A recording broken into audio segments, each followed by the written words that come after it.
watching your movie, and I don't even remember how I got in touch with you, because this is before my podcast. I don't even... You emailed me. Okay. So did I email you off your website? Is that what it was? I think so. And then you said if you're ever in L.A., let's meet. And I happened to be in L.A. when you sent me the email. Ah, synchronicity. Yes. Yeah. So let's take everybody on this journey with you. So you were a young man. You were fascinated by NASA. You were a NASA fan. You had NASA photos on the wall of your room.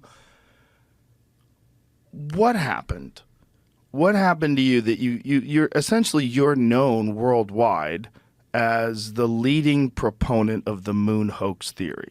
You're the guy who's researched it the most. You're the guy who can auto-recall the most information. And you're the guy that the people that believe the moon landing was real hate the most.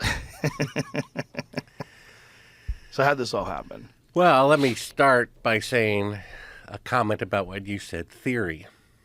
It's not a theory. They did fake the moon landing. That's a fact, whether people realize it or not. Okay, but we weren't there. So let's just go on what we know in terms of facts, and I'm going to call it a theory. Okay, you're so just polite. For fun. I'm just trying to, I'm going to have to steel man some of the arguments against you. Obviously. This is a fascinating but yet very challenging subject. I think today more people are aware of the insanely widespread deception that the government was involved in during the same time as the moon landing. I think this is important. And I know a lot of people who get very angry when you question the moon landing. They use terms like patriotism, they use national pride, like we did this incredible thing, the scientists that we have. I understand what they're saying. I understand where they're coming from entirely. But we have to look at things realistically if we're ever going to get an accurate picture of how the world works. And I think if we look at the time that we're talking about, the Nixon administration, we talk about the Gulf of Tonkin incident where they got us into Vietnam, where it was a bullshit false flag that wound up killing how many people? Was like 1 million people dead because of that? 3 million people, including 58,220 Americans. Okay, there's that. There's Operation Northwoods during the same time period. Operation Northwoods was a plan that was signed by the Joint Chiefs of Staff where they were going to initiate false flags to try to get us into a war with Cuba. They were going to blow up a drone jetliner and blame it on Cuba. They were going to arm Cuban friendlies and attack Guantanamo Bay. So there's the Bay of Pigs. There's all these things. There's the Kennedy assassination itself, which they still won't release the files. There's the moon landing. And the moon landing, and then there's Nixon, getting Nixon removed from the White House, which I didn't know was a giant government operation too. Tucker Carlson laid that all out, and I was like, what? And then I read a bunch about it. What he's saying is totally true. This one's the one that people hold on to the most because it's a source of national pride, and it is also like the accomplishments of NASA, the accomplishments of the scientific community, accomplishments of these people that are able to make things like the stealth bomber and all the wild shit that we know that is absolutely real, the space shuttle, SpaceX, all of the amazing engineers and scientists. It seems to a lot of people that by calling the moon landing fake, you're discounting that work. You're discounting that amazing accomplishment from humans. What I want people to do is to say, what did they tell the truth about? If this is the one thing that you're willing to hang your hat on, you say, I know they lied about everything. They lied about everything. They lied about MK Ultra. They were dosing up Johns and brothels with acid and monitoring them. They dosed up Charles Manson. They probably trained him how to be a cult leader in prison. The whole MK Ultra thing is 100% legit, verified. There's plenty of documents on it. They experimented on people with acid. They did mind control experiments on people. What did they tell the truth about? What did they They said, you know what? I know we're liars and we get people killed and we're, funneling money here and there. But what? We can't lie about the moon landing, guys. And everybody agreed. This one we're going to be, this is just what it is what it is. and we're going to give the scientific community access to all the data so everybody knows it's verified. We're going to have third-party people test everything to make sure it's verified. Well, you brought up a bunch of good points. My opinion is really the opinion of the experts. For example, Robert Kennedy Jr. is 100% certain. He has more access to the JFK files than Oliver Stone does. He's 100% certain that his uncle, President Kennedy, was killed by the CIA. Then, as you mentioned, the Gulf of Tonkin. Robert McNamara, before he died, got it off his chest, said that the Gulf of Tonkin incident, the Pearl Harbor incident that got America behind the Vietnam War, never happened. He and the CIA completely fabricated it. Congress passed a law, the Gulf of Tonkin Resolution, that led to the death of 3 million people and 58,220 American soldiers without cause. So, if the corrupt federal government is willing to kill their own duly elected president, if they're willing to needlessly kill 58,220 of their own soldiers, I don't think they have a problem faking an image of the moon on television. The problem is it's a positive lie. You see, whoever killed JFK, you're just changing who did it and why. He's still dead. It's still a tragedy. Or 9/11. You can change who did it and why, but all those people are still dead. This is a positive lie. And people don't want to give up that candy, and I come along and say, wake up and smell the manure. Some people are like, well, I know America has gotten bad, but at least we went to the moon. And people need to realize the sheer arrogance of the federal government to pull off the moon landing fraud when there's virtually no eyewitnesses except 3 government employees and a picture we have to trust is on the moon from the federal government. Yeah. So it was actually very easy to fake. And in answer to your first question, I was more than a supporter. I was gaga idolizing the moon landings with my father in the Air Force and giving me a packet of pictures of Apollo 11. And as I moved every 2 years from house to house, there were a prominent place of glory on every bedroom wall from city to city. What changed? Well, what changed is having an open mind. And but was there a moment? Yeah. Well, the first moment was from the age of, I was asleep in bed when it happened. But at age 4, I got those pictures, saw them. I mean, even if I saw them once a day, that's 3,650 times over the next 10 years. Probably saw them 3 times a day. So I see these pictures over 10,000 times, believing they're on the moon and thinking it's the greatest thing. And then I'm 14 years old, and I see Bill Casey, a former Rocketdyne employee who worked for NASA for 6 years on the Apollo program with high security clearance, only second to von Braun, who says, look, I edited a memo from von Braun to the Pentagon warning them they are not going to make the goal. There's only a 1 in 10,000 chance they can go to the moon on the first attempt. And what year was this? That was back in 1966, I think. And so 3 years later, they went to the moon. Is it possible that they were able to overcome whatever challenges that got him to 10,000 to 1? Well, no, because I mean, so we're going to go over many proofs. Yeah, this is important, but I need to every step of the way. Well, here's how you can prove that's not the case. Okay. So the number one proof that we have is simply deductive reasoning, because today, with 54-year better rocket designs and computer designs, the farthest that NASA can send a rocket with an astronaut into space is 1,000th the distance to the moon.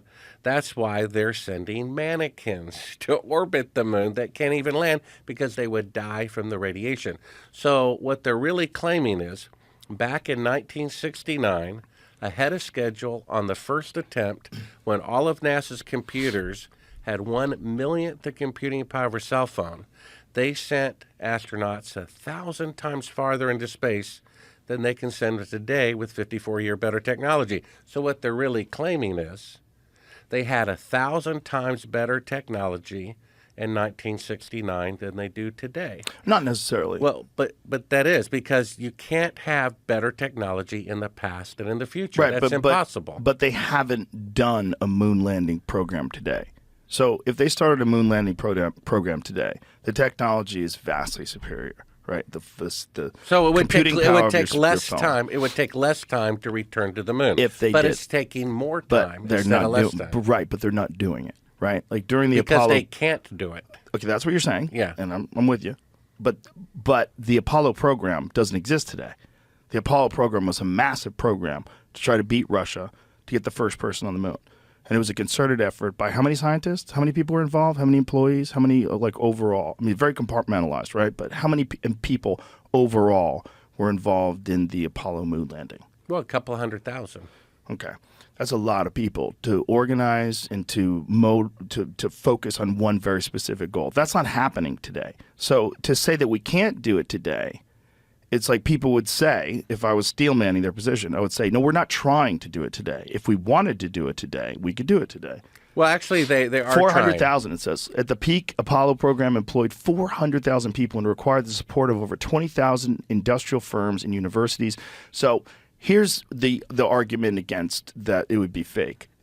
Everyone would know, and everyone would tell, and it would get out.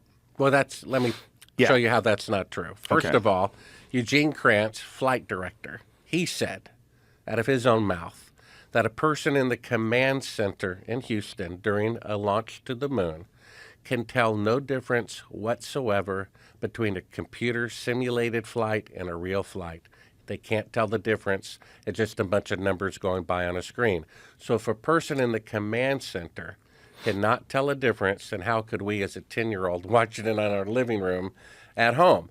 And then, do you really think the CIA is so stupid to tell the person making the glove or the boot or the door handle, hey, we're really not going to the moon. Be sure not to tell anybody. And then that wouldn't be the question. The question would be that too many people would have to know, and it would get out. No, it wouldn't. If someone in the command center doesn't know, then the command center people can be fooled. Mm-hmm. Once the rocket is up, there's only 3 eyewitnesses to it. It's actually much easier to fake than we realize. A bank teller, and how many bank tellers are at Wells Fargo? Hundreds of thousands, 400,000 bank tellers probably. But do they know what the CEO knows about corruption in the bank? I don't think so. You see, there's a big difference. And then we have no independent press coverage. World War II had 1 billion or more eyewitnesses in Europe, but there's no independent press coverage. Only 3 people. It's much easier to fake than people realize. And then people wanted to believe it. I also want to put people in the mindset of humans that lived in 1969 with an incredibly limited access to information. I think we become incredibly spoiled by the internet and by the ability to search things and just read debunkings, scientific papers, all these different things that are available that you could read today that just were not available back then. And you knew either what you learned at school or what the government or your employees told you, your employers told you. And that was it. That's all you had access to. So these people that were working for NASA, to think that they had the kind of understanding of the way things are manipulated that we have today, there's no way they did. There's no way they didn't know about the Gulf of Tonkin then. They didn't know about Operation Northwoods. They didn't know about so many things that we know that the government has done. The Kennedy assassination hadn't happened yet. Or it happened, but they still didn't know who had done it. You know, that they had wrapped it up and said Lee Harvey Oswald acted alone without the Zapruder film, without the subsequent investigations of it, where people said, wait a minute, this guy like kept going back and forth to Russia. Jack Ruby was in the mob. Like, what the fuck really happened here? Back in 1969 when the moon landings were happening, like this was an innocent country. It was a different way. People had a much different way of looking at things. Well, the people were innocent, but the government weren't. They just killed their own president. They just faked the beginning of the Vietnam War, and they were emboldened to fake the moon landing because they had complete control over the media and a public who wanted to believe it, and even people at NASA and Command Center couldn't tell the difference between a simulation and a real flight. They also had a history of faking things. Yeah. They had a history of deception. It was a part of the fabric of the organization. They were deceiving people all the time. They were deceiving United States citizens all the time. Well, and they still are. That's the thing about the moon landing and why it's so significant. I mean, let's take a look at the 2 possibilities. Either they went to the moon on the first attempt ahead of schedule with 1/millionth the computing power of a cell phone, but today they can only send astronauts 1,000th the distance, okay? Let's say they did that, came back, whoop-de-doo. Or They lied to the world. They lied to their own people. They embezzled the modern equivalent of $200 billion. They gave them medals of honor for being such good liars. They printed it on stamps and coins. It's taught in university.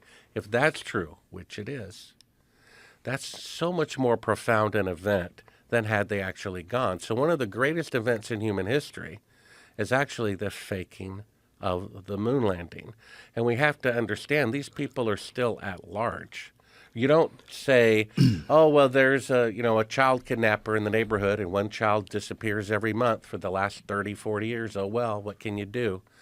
These people are in charge right now. They did fake the moon landing. Don't believe me? Go to Sibrel.com, watch 17 clips for free that prove it. Have you had any debates with people that think we definitely went to the moon and what you're doing is dangerous and ridiculous? Well, the most interesting comment I got is I showed all this proof to a college professor of a major university.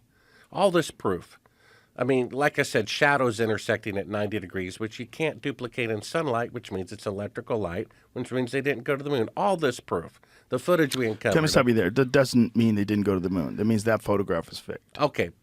Well, right? Why would the pictures be fake if they really went? But well, in any case, you could make the argument that the radiation damaged the cameras and they weren't able to get real photographs, and so they made a conscious decision to use fake photographs. Well, I think if you were really going to the moon, you wouldn't dare fake any of it to be accused of that. I think they had a lot more hubris back then. They faked a lot of photographs back then. It was pretty common. I mean, you know the famous one of the Gemini 15. Where you see Michael Collins in a simulation where he's doing a drill and he's attached to wires, and then they just used the same image and blacked it out and reversed it. Yeah, so you're saying NASA has a track record of faking space flights before then. Yeah, you're right. Or publicity firms that work for NASA had a limited amount of photos to work with, and they decided to manipulate some so that they could have photos that they didn't have of an actual event which really took place, which was a spacewalk. But what we have is them faking being halfway to the moon. Right, but they do things like the spacewalk. They do things like the Space Center. So yes. That's where it gets confusing. Well, right? they can't leave Earth orbit. That's where it gets confusing. Right. So the real problem, the question is the Van Allen radiation belts. Now, Operation Starfish Prime, that was the operation where they detonated a nuke in the radiation belts, right? Didn't they do something like that, something kooky? They were trying to blow a hole through the radiation belts? I've heard that. I don't know. It's not confirmed. I don't know. Yeah, it's secret squirrel stuff. But what is Google that. What is Operation Starfish Prime? I remember reading that going, they did what? They shot a nuke into space?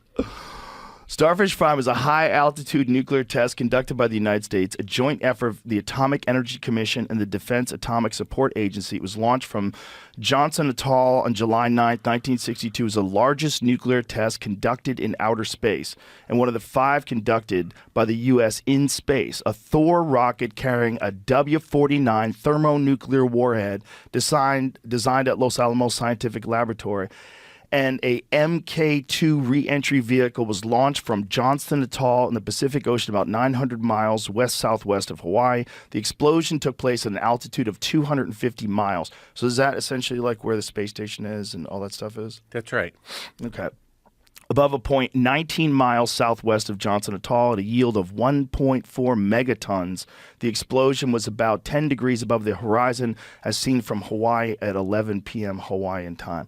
So what was the goal behind this? Or at least what was the publicly stated goal behind blowing up a fucking thermonuke in space? Well, I guess they were trying to see if they could open up the radiation in order to go to the moon. They knew that the radiation belt... Was this connected, though? Was this program connected to NASA officially? Well, I think they were trying to see if they could open a way for an astronaut to go through it. Look what it says there. Starfish Prime, and this always happens, caused an electromagnetic pulse that was far larger than expected. So much larger that it drove much of the instrumentation off scale, causing great difficulty in getting accurate measurements. The Starfish Prime electromagnetic pulse also made those effects known to public by causing electrical damage in Hawaii about 900 miles away from the detonation point, knocking out about 300 street lights. Holy shit! Setting off numerous burglar alarms and damaging a telephone company microwave link. These boys were wild. They just experimented with a fucking nuclear bomb in space and it blew out 300 streetlights in Hawaii. Shut up. Imagine your burglar alarm goes off because the fucking government launched a nuke into space. Oh, holy shit. The EMP damage to the microwave link shut down telephone calls from Kauai to the other Hawaiian islands. A total of 27 small rockets were launched from Johnson Atoll to obtain experimental data from the Starfish Prime detonation. In addition, a larger number of rocket-borne instruments were launched from Barking Sands, Kauai, in the Hawaiian Islands. A large number of the United States military ships and aircrafts were operating in support of Starfish Prime in the Johnson Atoll area and across the nearby North Pacific region. A few military ships and aircrafts were also positioned in the region of the South Pacific Ocean near Samoan Islands. The location was at the southern end of the magnetic field line of the Earth's magnetic field from the position of the nuclear detonation, an area known as the Southern Conjecture region for the test. So does it say why they were doing it, though? Let me get a second to look through. Yeah. I'm interested to see, like, why did you guys do that? give me some sort of a logical explanation why you just took a fucking chance and launched a nuke 250 miles into the sky. Okay, what did they say they were doing? Okay, they began a response to the Soviets' announcement on August 30th of 1961 that they would end a 3-year moratorium on testing. It began in response, right? But why did they do it in space? I understand that they might have did nuclear tests back then because the moratorium was over. Aliens. Aliens killed the aliens with nukes.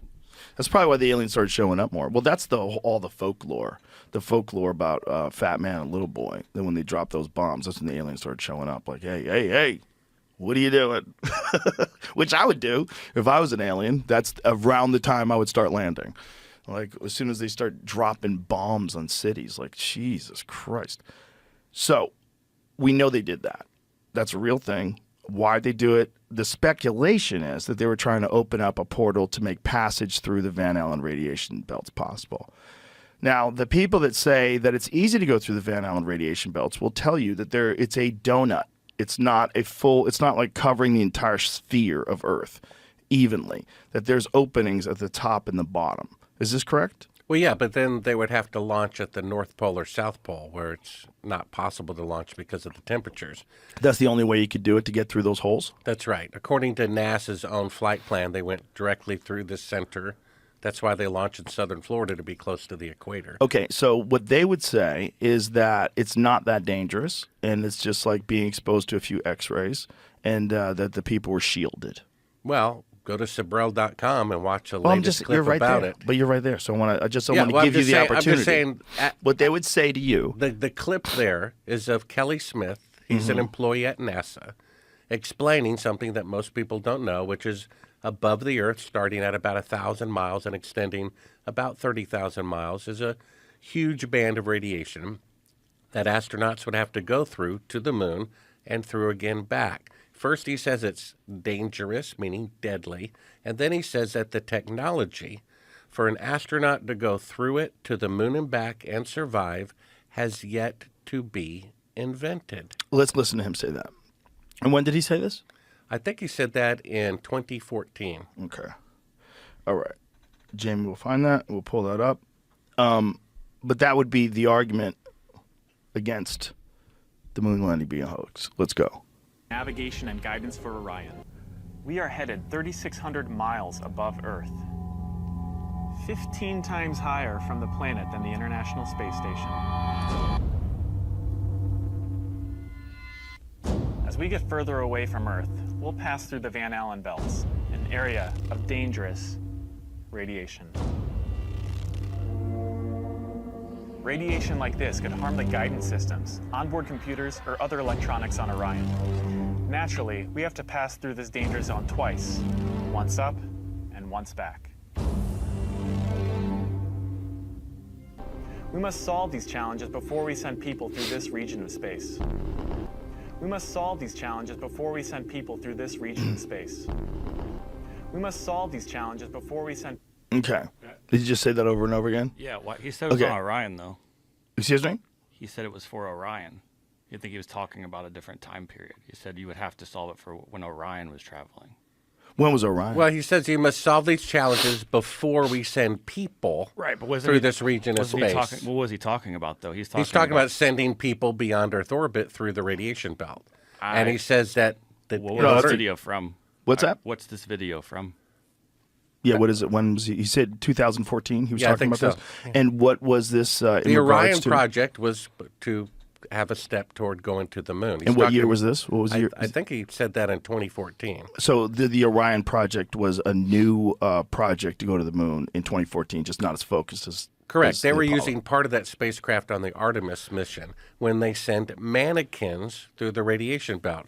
He says we must first solve these challenges of radiation protection before we send people through Right. this region of space, meaning the technology to send an astronaut through the radiation and survive has not been invented Well, that's yet. not exactly what he was saying. I see where you're going with this, but what he did say that was it was dangerous radiation. You wrote "deadly" in all capital letters, but what he was just saying it was dangerous, and he was specifically talking about instrumentation.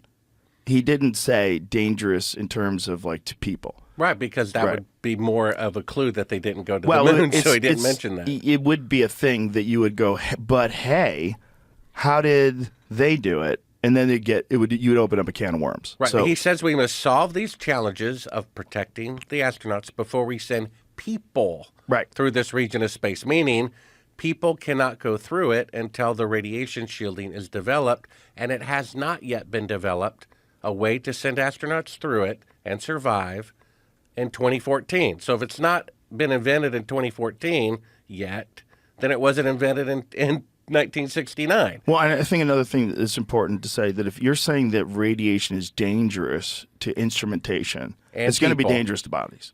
That's Even if right. you, but I'm saying even if you don't say that, even Well, if he you're said not people, saying, yeah. he did say people before we could send people, but you could imply. I'm not saying this is true, but by what he's saying, that what he's saying is instrumentation would be damaged, and that would be dangerous. Well, and he also included people. Before we send Right. people through this region Right, of space. but it Yeah. could be because they would lose their instrumentation. You could interpret that. I'm just trying to be as generous as possible.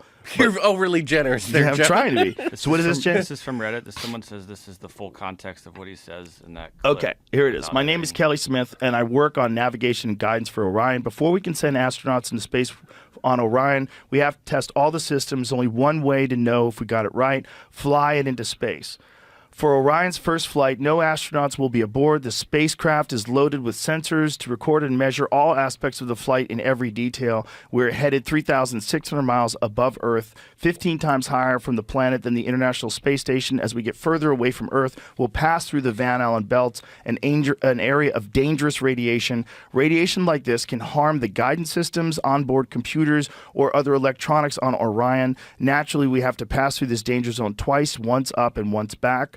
But Orion has protection. Shielding will be put to the test as the vehicle cuts through the waves of radiation. Sensors aboard will record radiation levels for scientists to study. We must solve these challenges before we send people through this region of space. So the challenges have not been solved in 2014. So how could they have been solved in 1969? Well, the thing is, even if they did solve it back then,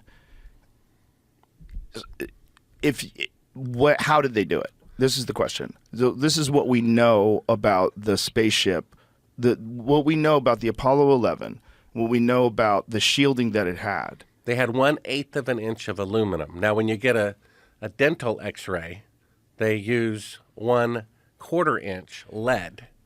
And so that's for 1/24 of a second. They would be in that for an hour to an hour and a half going to the moon and an hour to an hour and a half coming back.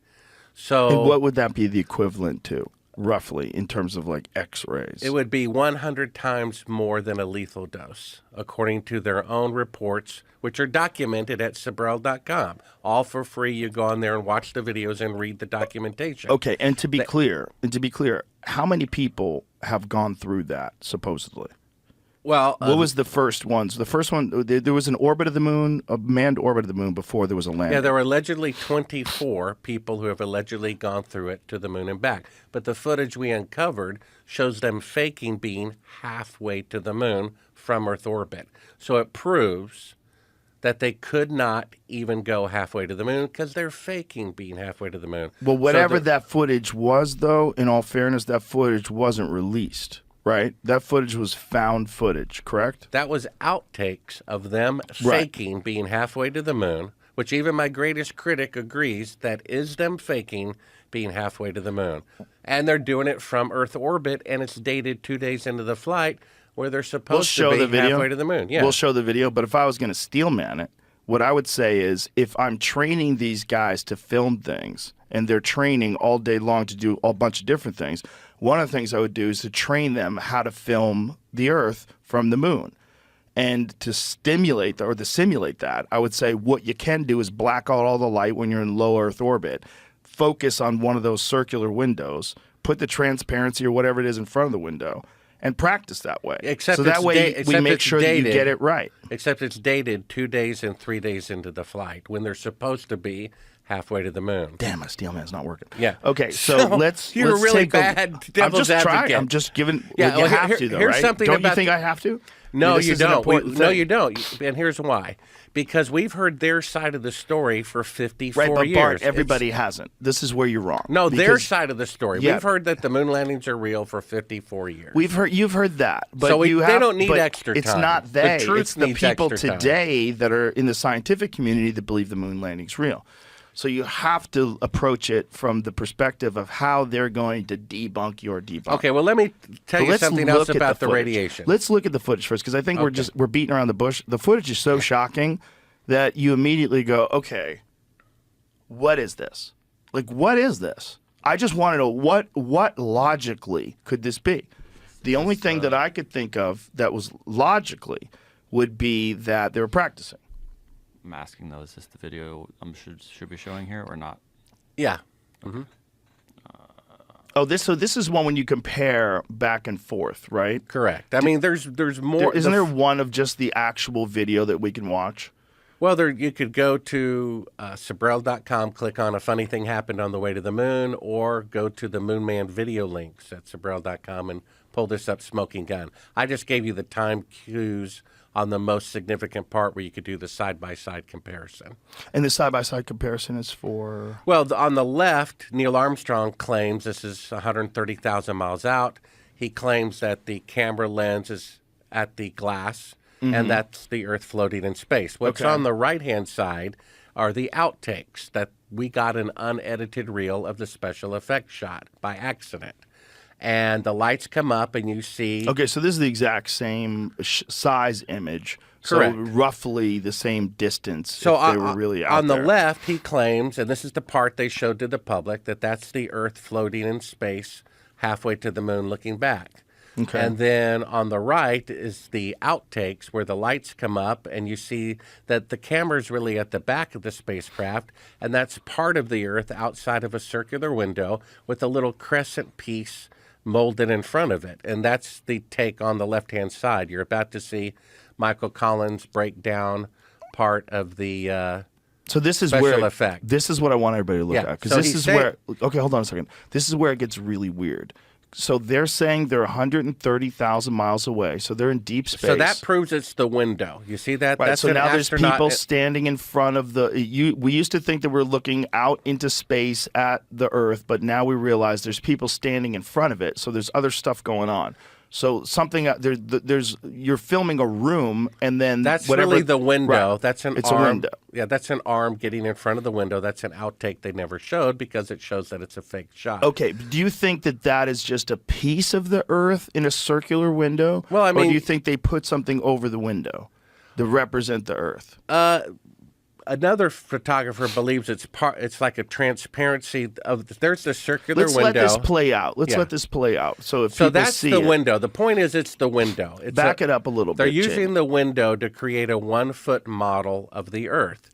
And they're using the darkness of the cabin by blocking out all the windows. And it makes it looks look like like- it's space. Exactly. It makes it look like the Earth is floating in space. So we have them faking being halfway to the moon, which means they cannot go halfway to the moon. And here we are 54 years later, and they still cannot go halfway to the moon. That's why there's mannequins orbiting the moon. They said in 2014 and 2018 they would have people orbiting the moon. They were 100% behind schedule. Yeah, but that's politicians. They lie about everything, and they might have had grand plans and didn't get the funding. But this is shocking, weird stuff because it's hard to explain. It's hard to come up with a rational explanation of what this could be. Well, that's because them if they are being saying, halfway to the moon. right, That's what it is. But we should play the audio. So they say in the audio we're 130,000 miles away. Right, correct? and then they also say, Let's play the audio. which is another lie, that there's only one window that faces the Earth, and it's filled up with the TV camera. Meaning, Right. the lens would have to be right up against the window to see Right. that. But the camera's really at the back of the spacecraft with all the lights off. Let's play You're that. seeing part of the Earth outside of the window. It's very ingenious. Let's play that so we can hear the words. Okay. We can hear them say that because it's even more interesting.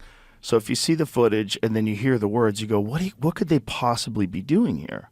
go to the moon. That's gonna If they're happen. faking being This Where is do I you. find the video Yeah. then? Where can we find the raw video? The where raw it's- video is in A Funny Thing Happened on the Way to the Moon. Go to Sibrel.com. It's on the homepage. That's his YouTube channel. Yeah, that's not my film. That's another. How is this not the video? No, that's No, not go it. to Sibrel.com. He's got links up there. Let me add one thing about Okay. the radiation. So, after Kelly Smith put his foot in his mouth, I called up NASA. I said, I'm a journalist. Can I talk to the guy? No, we don't allow him to talk to reporters anymore. I said, well, you sent up 2 Geiger counters on a civilian mission with tax dollars to specifically measure the radiation in the radiation belt, which they should have had 50 years ago anyway. Right. And then I said, can I please have those radiation readings? And then they said this, Joe. They said it's a classified military secret. I said, oh, wait a minute. When you sent probes to the sun to measure the temperature of the sun isn't a military secret. When you sent probes to Jupiter to find out how much helium is in Jupiter's atmosphere, the amount of helium isn't a military secret. So why would the amount of radiation surrounding the Earth and the radiation belt that most people don't know about, why would that amount of radiation be a secret? Because if they reveal it, it would prove that they couldn't go through it to the moon. Or we spent a lot of money to get that data, and that data is very important if there's manned warfare in space. Like, we have a space force now. There's an anticipation that we could live in a future where there's space wars, right? This is a real thought. The space program is real. This space force is a real organization. If Is you've it? acquired, yeah, it really is. I have a T-shirt. Tim Dillon gave it to me. Oh, that must prove that it's real. It's T-shirt. real. I have a Okay. T-shirt, an Okay. actual Well, T-shirt. you So, convinced but me. no, there is a space force. I think it was Trump's idea, right? Yeah, Trump started a space force, which is awesome. Anyway, that's data you wouldn't want Russia to have. Like, so if the Van Allen radiation belts, if there's a way to get through them because you know exactly how much radiation it is, and you know that you need this amount of shielding, you don't want Russia to know that. You want them to spend your own money, bitch. You can't have our fucking data. That's what I would say. I would say that's an American secret. That's national security. In that regard, right? Because if we're going to be doing space wars, if they're going to be flying around through, but they don't know how to get through the radiation belts, but we do, then they're going to rely on espionage. They're Well, going they've to rely sent on probes. bribing people. They've sent probes to the moon, so they would probably have Geiger counters on there. Right, but as and time they goes would know. on, They would know the radiation readings already. but they sent probes to the moon a long time ago. As time goes on, the instrumentation is far more efficient. It's much better, more accurate. So the stuff that the data they could get now, we would both agree, right, would be way better data than you got in 1963. That's the argument people are making about now, is that the instrumentation now is more susceptible than it was then because of transistors are Makes smaller sense. and Yeah, makes sense. more susceptible molecules Makes and sense. radiation getting in there. Yeah, it's more complex. You can start the clip if you want. Where exactly? That does make sense about the radiation belts when they were talking about instrumentation. Start at 34. But my point 23. is, don't we recognize that the amount of instrumentation that would be dangerous to radiation would also be dangerous to biological human beings?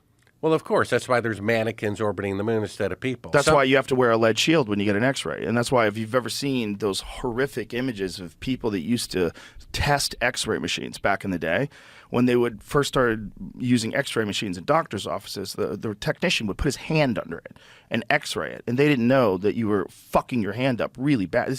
They had horrible cancer all over their hands. And that's from 1/24th of a second, not something that's 100 times more lethal going on continuously for 90 minutes. The point is, regardless of whether or not it is dangerous to the instrumentation, and that was their primary concern, which could be accurate, especially since the first one was unmanned, it's also that kind of radiation is probably bad for people. It's not good, unless you're the Fantastic Four, right? You go through it and you get superpowers, right? Isn't that what happened to them? Well, yeah. I mean, let's get back to the technology issue. Yes. I mean, when they first exploded the first atomic bomb, 1945, just 10 years later, atomic bombs were 1,000 times more powerful. So if they could go to the moon on the first attempt with 1/1,000,000th the computing power of a cell phone, we would have been on Mars 10 years later. We'd be in another solar system by now, and there would be bases all over the moon. It's the only interesting one of the facts that there's no other technology from 1969 that's not easier, cheaper, and faster to reproduce today. Except going to the moon. Except that because one. it was a bluff, like in poker. Okay, so let's play the video where you get to hear the audio. So the audio is really strange. So this audio is this is Buzz Aldrin, Neil Armstrong, and Michael Collins in the spacecraft, and they are supposedly 130,000 miles away, and they're talking to NASA. Yeah, let me describe it a little bit before you Okay. hit play. So basically, if they are, which they are not, halfway to the moon, they estimated with radio delay and going through the analog computers, it would be 2 seconds out for them to hear the transmission and 2 seconds back. So this particular reel we uncovered, the unedited reel of this special effects shot of them faking being halfway to the moon, there's a third track of audio, who I believe is the CIA. So first you'll hear... Why do you believe it's the CIA? Well, it's whoever is helping them fake the moon mission. And you think it was the CIA? I would presume it would be. Okay. And so Just a presumption. NASA says the TV picture looks great. The person who he has an earpiece in counts off 4 seconds, 1001, 2, 3, 4. Then we hear a third track of audio. Not NASA, not the astronauts, which has this kind of walkie-talkie, radio type of sound. Mm-hmm. He says, talk. And then Neil Armstrong speaks. They're creating a fake Let's play it. 4-second radio delay to make it appear they're beyond Earth orbit, which they are really not. Okay, let's play it. Van Allen radiation belts. Understand, too, that only about 20 seconds of this raw footage was ever broadcast to the public, and these conversations discussing their deception were believed to be private. Until now. Here they discuss that these television transmissions were in fact not broadcast live as everyone believed. They were first screened and edited for playback later. Roger, Neil. We just wanted a narrative such that we can, when we get to playback, we can sort of correlate what we're seeing. Thank you very much. Here they discuss the fact that they have turned out the lights and have blocked out sunlight from entering the spacecraft through the other windows as to not cause any reflected light to fall. So onto that's the really the spacecraft. window of the let it talk. spacecraft. Right, let it talk though. Well, we shut out the sun coming in some of the other windows into the spacecraft, so it's looking through the number one window, and there isn't any reflected light. The reason this was done is so that the truth of the matter would not be revealed. It is this. Though the federal government would have you believe that this is a view of Earth from a distance out of the spacecraft's window as it nears the moon, it is not. What they have ingeniously done is placed the camera at the back of the spacecraft and centered the lens on a circular window in the foreground, outside of which it is completely filled with the Earth in low orbit. The circumference of the window then appears to be the diameter of the Earth at a distance, with the darkened walls of the spacecraft appearing to be the blackness of space around it. That is why they wanted the interior dark and blocked out the sun from entering through the other windows. Here you can see the extruded window, probably 2 inches thick at the bottom. This is because the Earth's shine is coming in at a downward angle. It also causes the Earth to appear to be an irregularly shaped circle, for you are seeing the outside of the window at the bottom and the inside of the window at the top, which together form two different sized halves of a circle. Subsequently, this take was never used. As they perfected the shot, a crescent-shaped piece of black material was inset slightly into the window to create the illusion of the Earth's terminator line dividing night and day. It is uncannily convincing. During this segment, intended to be edited and played back later for the worldwide television audience, dated July 18, 1969, Neil Armstrong condemns himself as he states that he is 130,000 miles out, or halfway to the moon, as the NASA flight log also states on this date, when he is in reality in low Earth orbit of a few hundred miles. Roger, Houston, Apollo 11. Calling in from about 130,000 miles out.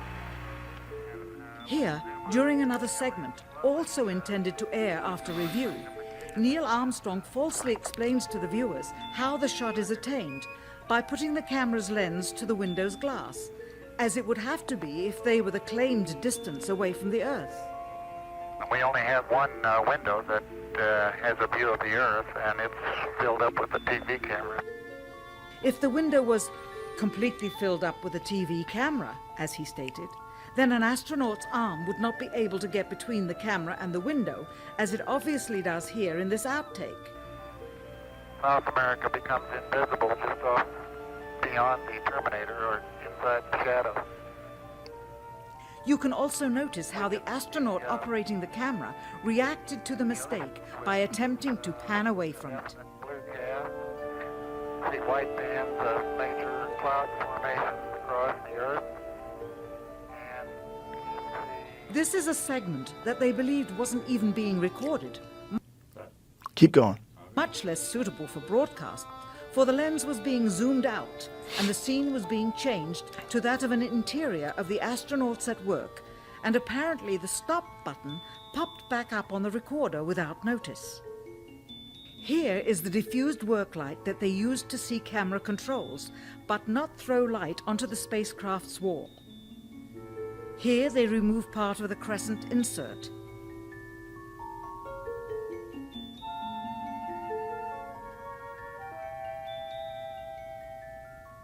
Finally, the iris is opened up and you can see the real location of the camera and the very bright and near Earth out the window.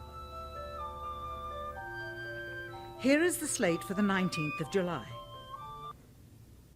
Okay. Yeah, if So you go here's what I would say if I was trying to counter what you're saying. All right. The Earth at 130,000 miles out is halfway to the moon. The moon is 1/4 the size of Earth.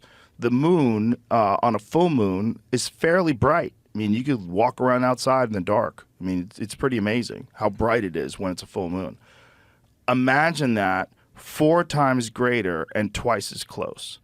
So the Earth, which has blue reflective light because of the oceans, and it's glorious. It glows in the sky. You would imagine that if you were filming Earth from 130,000 miles out, you would have to blacken the insides of the walls, and you probably couldn't get the camera any closer to that window in reality, even by saying it's in front of the window, it's covering the window. You're talking, I mean, it probably doesn't even fit any closer than that with all the instrumentation. If you were filming it specifically to try to get an image of the Earth and what it looked like at 130,000 miles out, would it even look that small? I don't think it would. It would probably look a lot larger. So if they're shooting it through this window and the light is probably pretty intense, it might be the only way to film the Earth with the kind of cameras that they had back then would be to do it that way, to block out everything in the room and to film it through that circular window as close as they can get that camera to. And it's just shitty footage of something that they eventually figured out how to do right so that it wasn't deception. Well, the camera's at the back of the spacecraft, Right. and that's the circular window, and it's filled with the Earth. Right. If they were halfway to the moon and the Earth was at the window, the Earth would be a tiny dot. It wouldn't be that out small. That window. No, I but mean, it wouldn't. But stop. It wouldn't be that small because the moon's not that small. You got to think about how big the moon is, okay? And the moon is 1/4 the size of Earth. Think about how close the moon is. So the moon is a big ass fucking thing, right? So let me ask you this, Joe.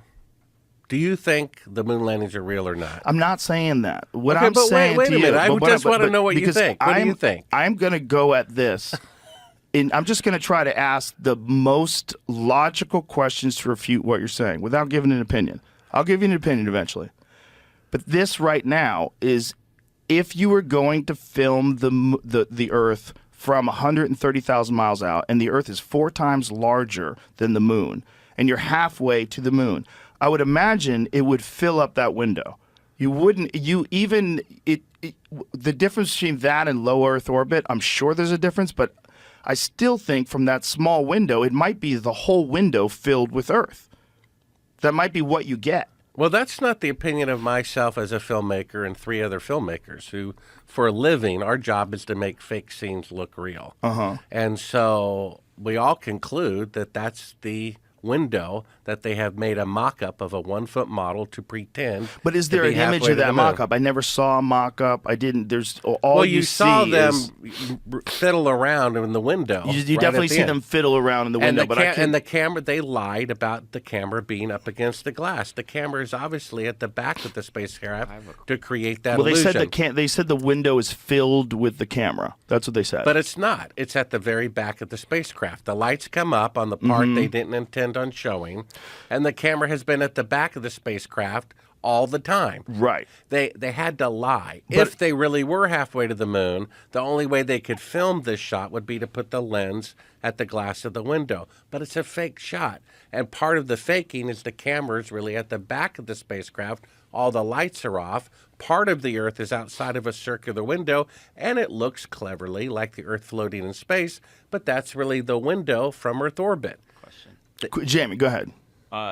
In the video, it says that this line here, which is like the Terminator line, correct? Yeah. So is that created with tape. No, Well, like that- a transparency or something. that's Some like, show. I don't know, some sort of crescent insert they put into the window to make it look like the Terminator line between night and day. I think it looks very Well, the good. video said tape multiple times, and then said they removed the tape. Could have been a transparency, I suppose, but that line is very. That's a very nice gradient, which was what it would look like if it was like the sunset, not tape or. Well, Yeah, had it's to make- less clear, right? It's less clear than like the top edge. And like if it was a transparency sitting on a glass or something, that line would be moving. It would have to be hard set. Well, I mean, to just the go circle. back to the segment with the little yellow circle around the window, and you can see they're fiddling around Well, with the I- window, yeah, breaking they down only, the model. but Jamie, they only showed 20 seconds. No, I know. I was gonna say, if that's what I thought it was, I would. Why not just recreate the fake scene? I guess with a giant picture of the Earth outside of. Well, I think the point is window. that they had to represent the Terminator line because of where they were in orbit. So if they're flying away from Earth and they're going towards the moon at a very specific time, you'd be able to know, like where what part of the Earth was dark at what point in the flight, right? I would think so. I mean, they had to have known. I mean, they knew But would the public calculations. know? But would the public know? Yeah, but I mean, they would do it the right way if they're gonna not fake necessarily. They made lots of mistakes. it. Yeah. Okay. So, yeah, Well, man. this one's a weird one, and to me, this is like the only thing that I could say if I was going to steelman it would be what I said was that maybe he misspoke by saying it's covering the window. What he meant was that the camera was pointed at the window. It was covering the window, and if you're going to film something that's incredibly bright, that's coming into a bright environment, it's going to be obscured by all the light. You know that, right? So the way to film it correctly would be to adjust the aperture correctly, darken the room, and then point towards that window. And you would be saying that the camera is covering the window because it is covering the window. That's what it's covering. When you're filming something, you're covering something. So it's covering the window. It's looking out the window. You blacked out the cabin so that you could actually see what's bright coming out of that window, which is incredibly bright because it's 4 times bigger than the moon and twice as close because they're halfway there. Well, the shot where Neil Armstrong lies and says he's 130,000 miles out, we see a little blue Earth with a bunch of black space around it, right? But that's not the Earth floating in space. That's the circular window of the spacecraft that has part of the Earth outside of it. That's what it is. The lights come up, and you see that's what it is. For sure, if you're saying that blackness is space, that's deceptive. But Well, that's what they are saying. But it doesn't mean they weren't 130,000 miles out. Well, why would they fake being 30,000 miles out if they were really Because 130,000 miles out? if they had a policy of deception in terms of imagery, which it seems that they did, even though they did that, I'm just steel manning it. It doesn't necessarily mean that the whole thing was fake, right? Well, if I Right, I was trying to understand. So it's not that they're 130,000 miles out, but it's that they're in space faking the shot. Yes, they're in they're Earth doing orbit, it. They're they went to faking being space. halfway which to is the why moon it's from so Earth orbit. bright. The reason why it's so bright is because they're just like the space station. That doesn't. I don't know. I'm getting more confused on all of these pieces because I thought that they didn't even go to space. was No. part of the- Nobody thinks that. Nobody thinks So that. they did go to Jamie, space. you need to catch the fuck up on bro. Reddit. Well, look at this part here. That doesn't make sense to me to begin with. Keep playing Okay. this part, Jamie, and you'll see that this is the window. Here's the work light inside of the spacecraft. Either that or it's a giant UFO, right? No, you Floating did. It's outside Earth. definitely. It's obviously a work light. Okay, and then here is Michael Collins breaking down part of the special effects shot using the window. You're going to see them Okay. dismantle. Just Well, watch it. Yeah. but let's be honest about what we're seeing. What we're seeing is motion in front of the window. That's That's right. all- but- so but that's listen- that's the window Yes, of the spacecraft. that's true. Not the Earth floating in That's- space like they claimed a minute that's- earlier. that's true, Which but- means they're faking being Right. halfway But to I the have moon. to stop you. You're saying like make the transparency, all these different things you're saying. There's no evidence of that. You just see movement in front of it. I understand your assumption, but there's no evidence of a transparency. Well, it's not an assumption. It's that You see they're- him moving. You see just dark shadows. Let's see it one more time. You see dark shadows moving Well, the in front point of is that that's thing. the window of the spacecraft. 100%. I'm Okay, agreeing with well, you wait a that minute. some stop, of the deception. Stop there. If that's the window of the spacecraft, then that's not the Earth floating in space, Correct. which they claim, which means they're Correct. faking being halfway to the moon. Not necessarily. Which they would never Not do if they necessarily. really went halfway to Not the moon. necessarily. It could mean that So they're they just went halfway to the moon, but they faked it anyway? They're faking this footage because this is the best footage they can get with the equipment they have looking through that window. And they came to a conclusion. The best way to do it is to back the camera up, block everything out, and just film that circular window, and that's the Earth. And that's the only thing. And we'll pretend that it's the Earth with space, but we really can't get that because of the positioning of the camera, the amount of room. If you look as the thing goes bright, this is my question to you. I think this is compelling and it's bizarre. But when you say they remove the transparency, well, there's no transparency. You don't see it. You're literally just seeing black figures in motion. Now, in clarity, now you see clarity. So now you see the amount of distance, very small space they're working in, amount of distance where the circular window is, where the Earth is, and then where the camera is. So the camera is still just a few feet from the window. It's not like it's in a giant room. It's just a few feet from the actually, there window are three filming the spacecrafts Earth. coupled together, so it's quite deep. Right, but in it's a straight still line. not that big where Well, they are. It's But where they about are 8 right to 10 feet away from the window. that's pretty small. Yeah. This whole room is pretty small, right? It's basically smaller than here to where our screen is that we're looking at. But the point is, it's not the Earth floating in space. It's the window. It's definitely not. Made The up to bla- look the black- like the Earth floating in The space. blacked out which- environment, which- if they're trying to pretend that that's space, that's deception. Exactly. But it So- still so wait doesn't a mean minute. that they're not So 100. one thing at a time. So we've concluded Yes. they are faking being halfway to the moon. No. That's not what we concluded. We concluded that they are faking that the blackness around that image of the Earth is space. That's all we're confirming. That's why I'm confused. But hold too. on, Jamie. Hold on, Jamie. So we're confirming that they definitely were. If they were saying that blackness, which is clearly the inside of the cockpit, right? Clearly, if they're saying that blackness is space and that circular image is the Earth, looking at the Earth through space, that's clearly deception. Okay, so Based the on this Apollo footage. 11 is being deceptive with their photography. With Why this. would they do that if they really went to the moon? Okay, the steel man. I mean, I know this is annoying You to mean people. steel man means devil's advocate? Is that what you're saying? Yeah. I'm taking the other side's Why? position. Why? Because it's interesting to see how it lines up. You would say they wanted good footage. They couldn't get good footage any other way. They couldn't get through where the camera is and how big the camera is and how small the window is, the amount of space they're working with. They couldn't get real clear footage of the Earth in space in the distance. So they decided to film it this way. Film it through that circular window. We'll black out everything. It'll look like space, but you will see the Earth from where we are, which is 130,000 miles out. You know, there's a film coming out in July, and I don't know, I've only seen the trailer, but they talk about shooting a fake moon landing as a backup. Now, they don't care why you believe the moon landings are real as long as you do. If you believe they're communing with aliens with a secret crew or Neil Armstrong does it, they don't care. This the same thing. If they really went to the moon, they wouldn't have to fake any of it because they showed so little of the mission anyway. Right, but if they really went to the moon, it's they wouldn't more, dare. it's They more wouldn't dare complicated. fake. They wouldn't dare fake any of it because there were people at the time already saying it was fake. They wouldn't dare fake any of it if it was real.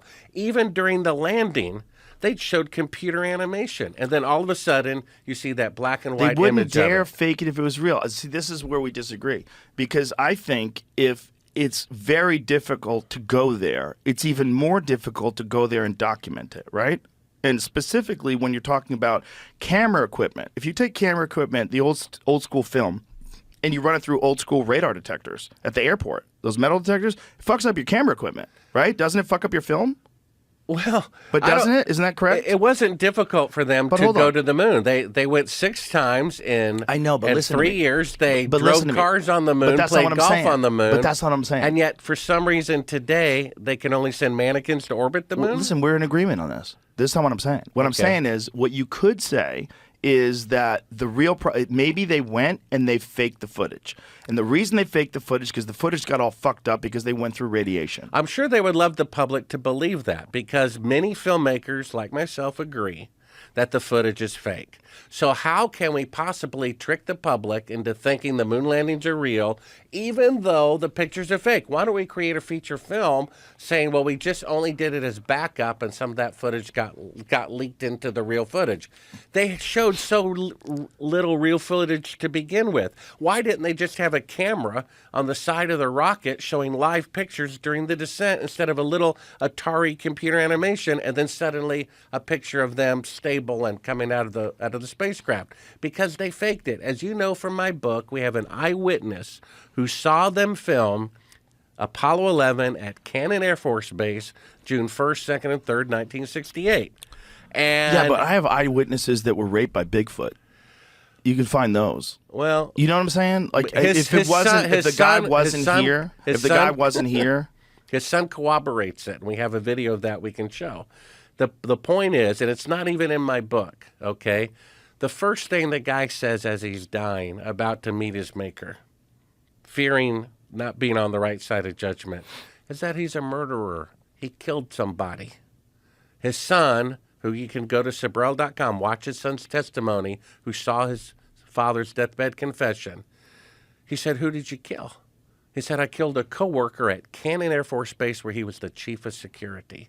The military police came in and they interrogated him as he's dying, wanted to notify the relatives of the person who he killed. "Who did you kill?" "Such and such a person, a fellow employee at Cannon Air Force Base in 1968. "Why did you kill him?"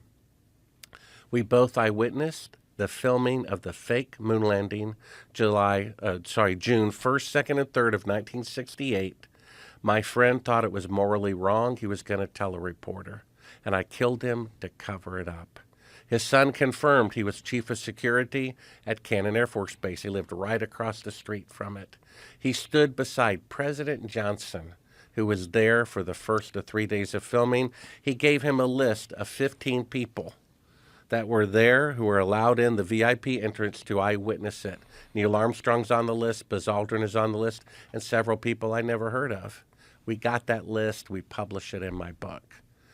And this is real. His son, after telling me this information and confirming it, his house was broken into a few days later. Everything about his father was confiscated. Days after that, 2 agents show up from the government. This is less than 2 years ago, threatened to kill him and his family if he ever talks to me again about his father's participation in the moon landing fraud. The White House was involved in investigating this. The FBI was, and the United States Senate Intelligence Committee investigated this. And that man, and those reports are sealed because it's a great embarrassment to the federal government that they did actually fake the moon landing. I was the biggest fan. If I can go from being the biggest fan to having to accept the sad fact that our government is that arrogant. And not only that, I interviewed the widow of Gus Grissom, who was going to be the first man to walk on the moon. And we should explain one of the things that Gus Grissom did that got people very angry. He hung a lemon. That's right. Yeah, explain that. Well, basically, he was totally confused how they could possibly think they're going to the moon in 2 years. He thought it was at least 10 years away. And still we can't even go now, right, because of the radiation. And he was preparing reports to give to Congress and the Senate that his wife told me were confiscated from his house by CIA agents before they even informed her that he was dead, which he had died a few minutes earlier.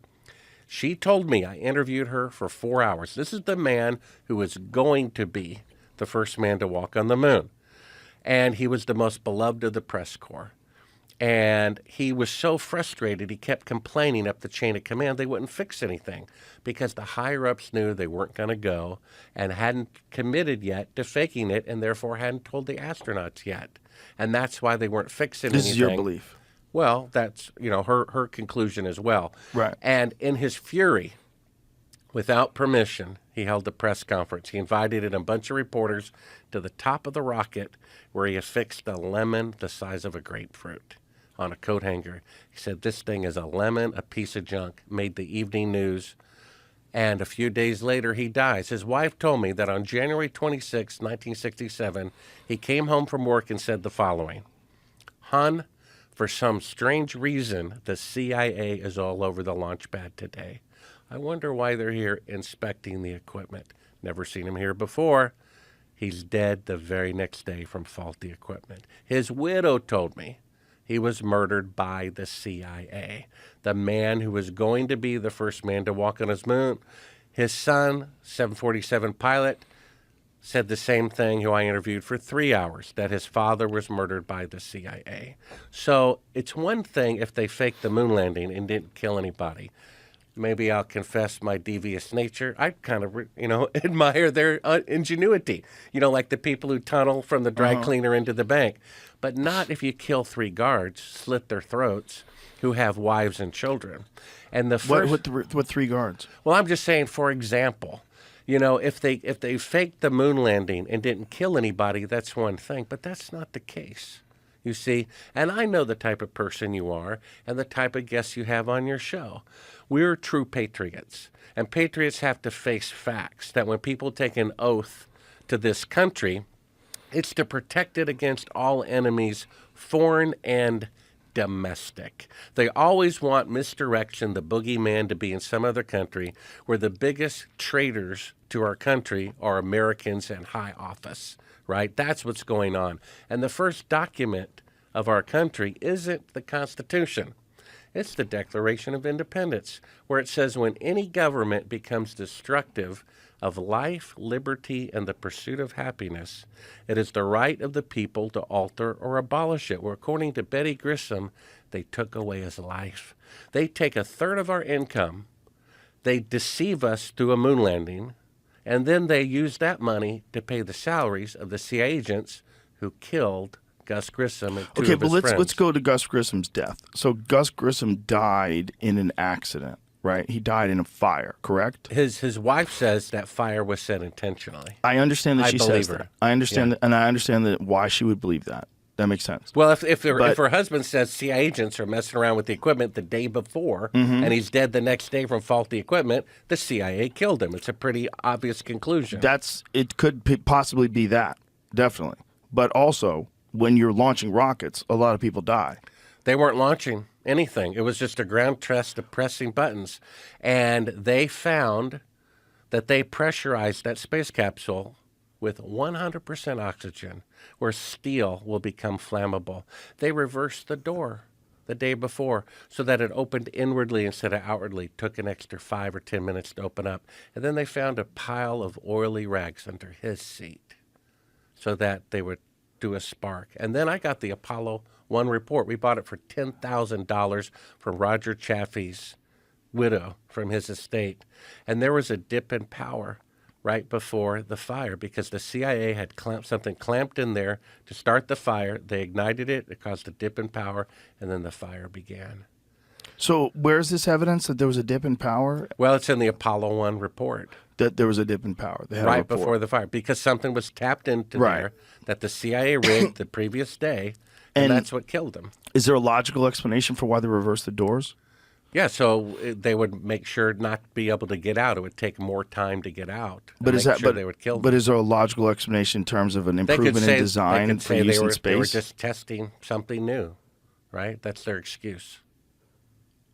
Right. And the fire, what was the official explanation for how the fire was started?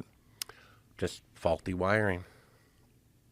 And what was the evidence that the oxygen had been increased in the environment? Well, that's a fact. They knew not to do that. It had caused fatalities. Where did you hear before. this fact? Well, she told me, and it's in the Apollo 1 report, which So I read. in the Apollo 1 report, it says that they increased the oxygen by how much? Well, they did 100% oxygen in the cabin. And did they say why? They was just testing it, something to test, an experiment, right? And so that then a fire ignites. That's right. They And rigged it with the oily rags under there, with reversing. They did everything they could to make sure those guys burned alive, to get rid of the guy. Because Gus Grissom, had they asked him to fake the moon landing, he would have said no way, and then he would have gone to the reporters. Okay. The same reason my source, Cyrus Eugene Akers, killed his coworker, because his coworker witnessed Apollo 11 being filmed at Cannon Air Force Base in 1968, said this is wrong for the government to do this, and was going to tell a reporter, and he was killed for the very same reason. Yeah, I would love to see the video of that. If there was a video of it, it'd be interesting. Yeah, there's a video of his son But there's talking also- about this. Yeah. You have it queued up there, Problem, Jamie. people get old, and when they get old, they say crazy things. I mean, I listen don't think to it's Biden. that crazy to say we verified he was the chief of security at Right, but Cannon Air I don't know Force what his Base. mental state was when he was dying. I don't know if he had dementia. I don't know. You know what I'm saying? Like people could, but I'm not Are saying you that sure it you didn't didn't happen. work for O.J. Simpson's defense team? I'm not saying it didn't happen. I'm saying that some old people, particularly, first of all, memories are terrible. Most people's memories You just are said awful. that earlier. You forgot. That memories are terrible? Yeah, you just said it a second ago. Yeah, most people's memory's not that good. And then if you're really old and you're mentally compromised and maybe you have full-blown dementia and maybe you imagine things, that's also possible. I mean, That's an odd thing to a deathbed think. confession, I I would killed like- somebody to cover up the moon landing fraud. I know. What are sounds the crazy. odds of that being dementia? Not very good, but also possible. When people have dementia, they think they're secret agents. They don't know what the fuck is going on. They don't know their name. They don't know their kids. When people are dying, and they're dying, usually there's a lot of stuff going on. It's Well, he not just your body articulated a failing. lot of details. Fascinating. Yeah. And could be what we hope it is, which is deathbed confession. Like, didn't E. Howard Hunt have a deathbed confession about the JFK assassination? Well, one of the videos, if you have it queued up, Jamie, is his son giving his deathbed confession, right, as he's dying of cancer, of what he saw his father say. He says, I lived right across from Cannon Air Force Base. My father was chief of security. He shows us a picture of his badge and his uniform. He was there. Yeah. And then and what Bill Casing said, I had to look up from my own library.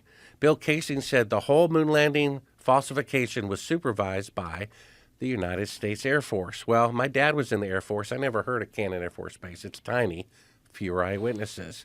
And then every department of the military has their Special Ops Intelligence Division headquarters.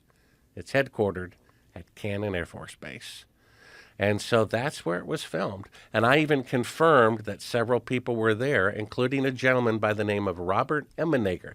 Never heard of the guy. A science fiction writer who promotes UFOs, which is another reason to doubt UFOs. Because the same guy who says UFOs are real spent his whole life saying the moon landings are real. You see that? Same thing with the astronauts. Stephen Greer's #1 source that UFOs are real, and I have a book coming out about this as well at my website. He says his #1 source that UFOs are real is the Apollo astronauts said so. You see that? And, which one? Edgar Mitchell?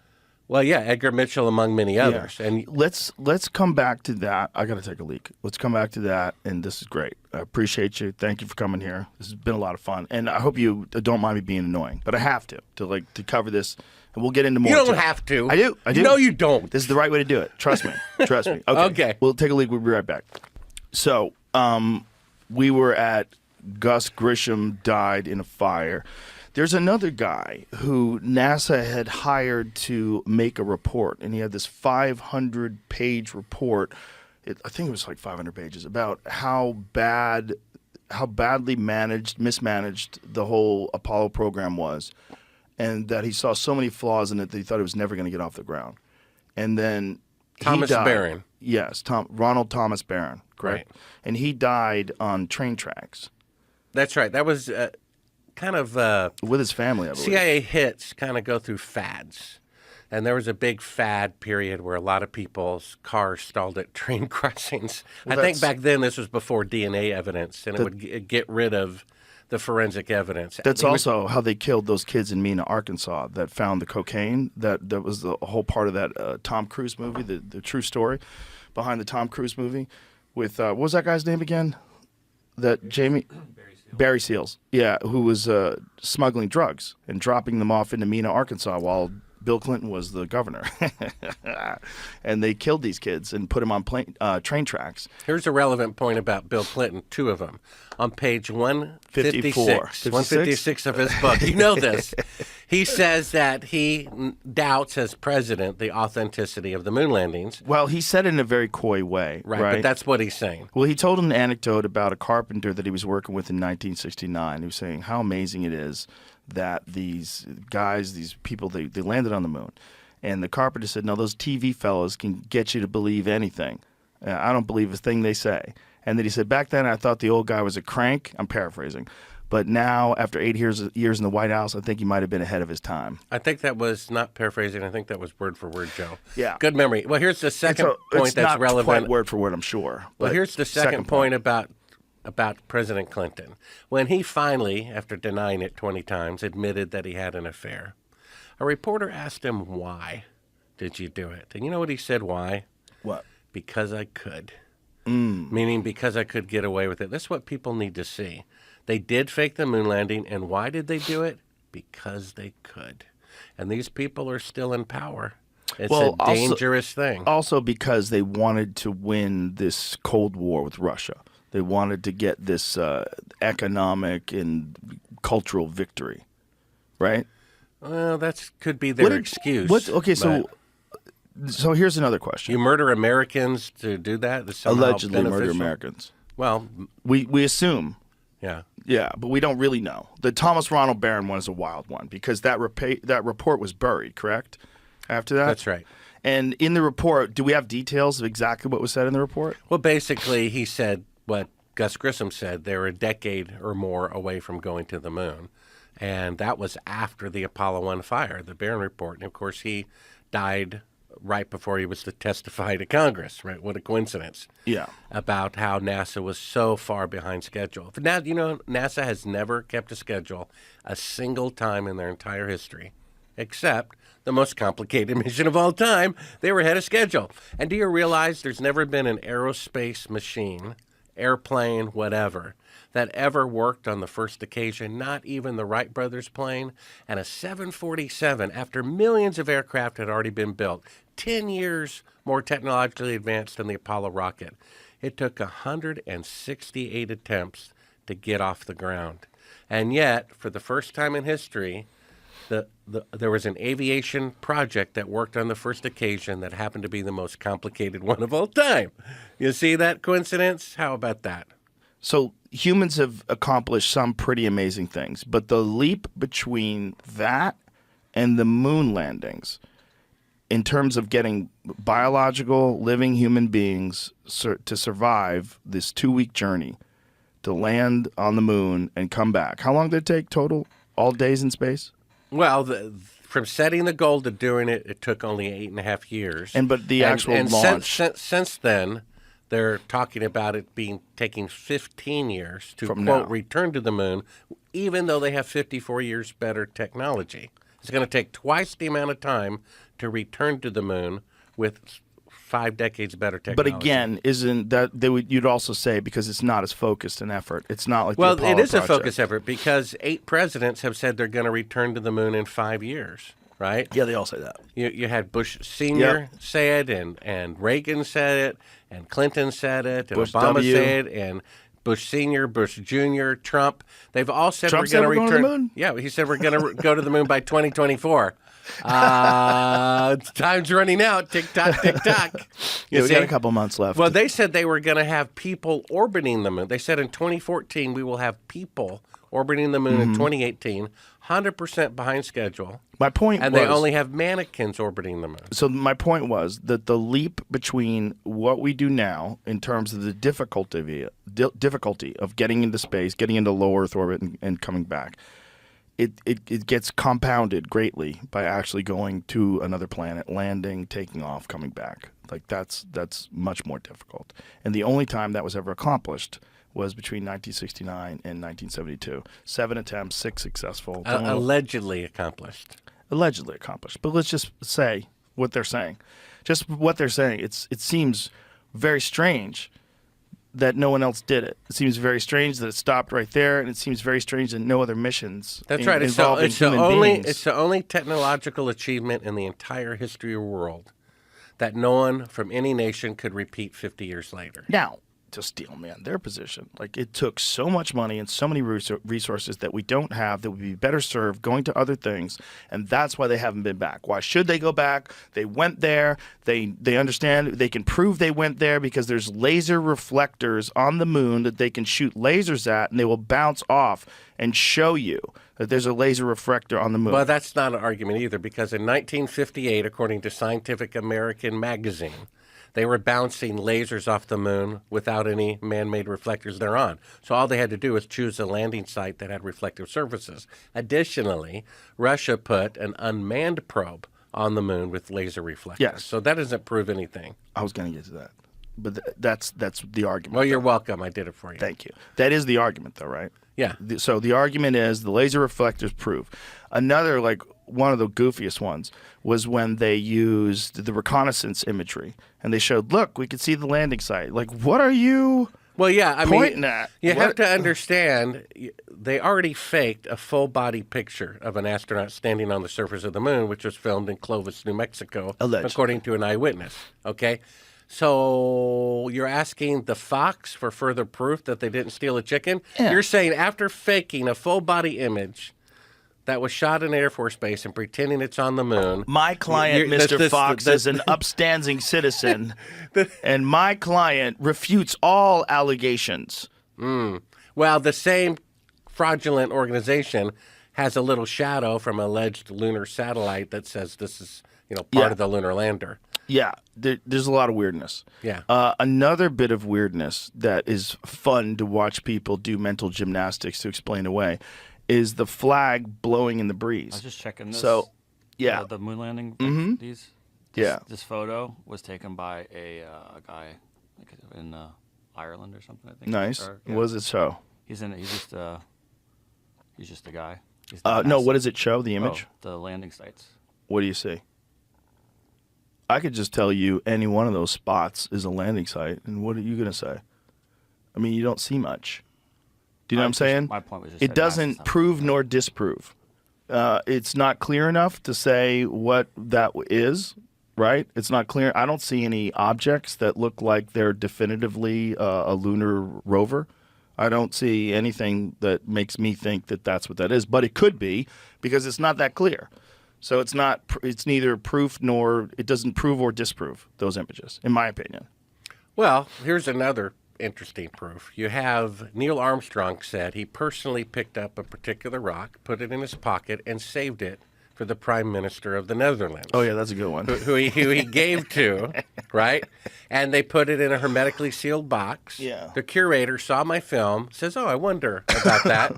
He, in the middle of the night, they expected no one would open it up. He opens it up, puts the rock under a microscope, and it's petrified wood, kind of this eerie, out of the Yes, world looking. that's a fact. So unless there are trees growing on Earth, on the moon, then it's a fake. In fact, there's a story. It says moon rock proves to be fake that Neil Armstrong picked up and personally delivered. But no reporter asks, so if the moon rocks are fake, what about the moon mission? Okay, to steelman that, you would say, what was the chain of custody between Neil Armstrong and this Prime Minister? He brought it to and him. He personally gave it to him. Do- and he said, I picked this up off the surface of the moon this is the rock. Right. I remember it. Here you go. They put it in a box. That's not much chain of command to get messed The up. thing is, like, who's got it after that, and is it possible someone stole it and swapped it out with another rock that looked like it that was bullshit? It's possible. You have to think it's possible.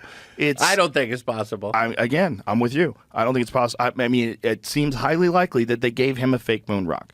But you have to leave the door open to someone who's involved, who's fraudulent, who knew there was a moon rock there, and some guy said, "Hey, man, I'll give you $100,000." Another interesting point is 6 weeks before they're allegedly going to the moon for the very first time, somehow with that deadline, von Braun, former Nazi, takes a leisurely vacation in Antarctica. Yeah, that's a fun where one. he picks up, dozens of pounds of lunar meteorites. I wonder what they use those for. Let's explain that too. That Antarctica is one of the best places to find meteorites, because the fact that it's completely white, it's all frozen snow, and the meteorites will stand out. They'll stand out in the snow.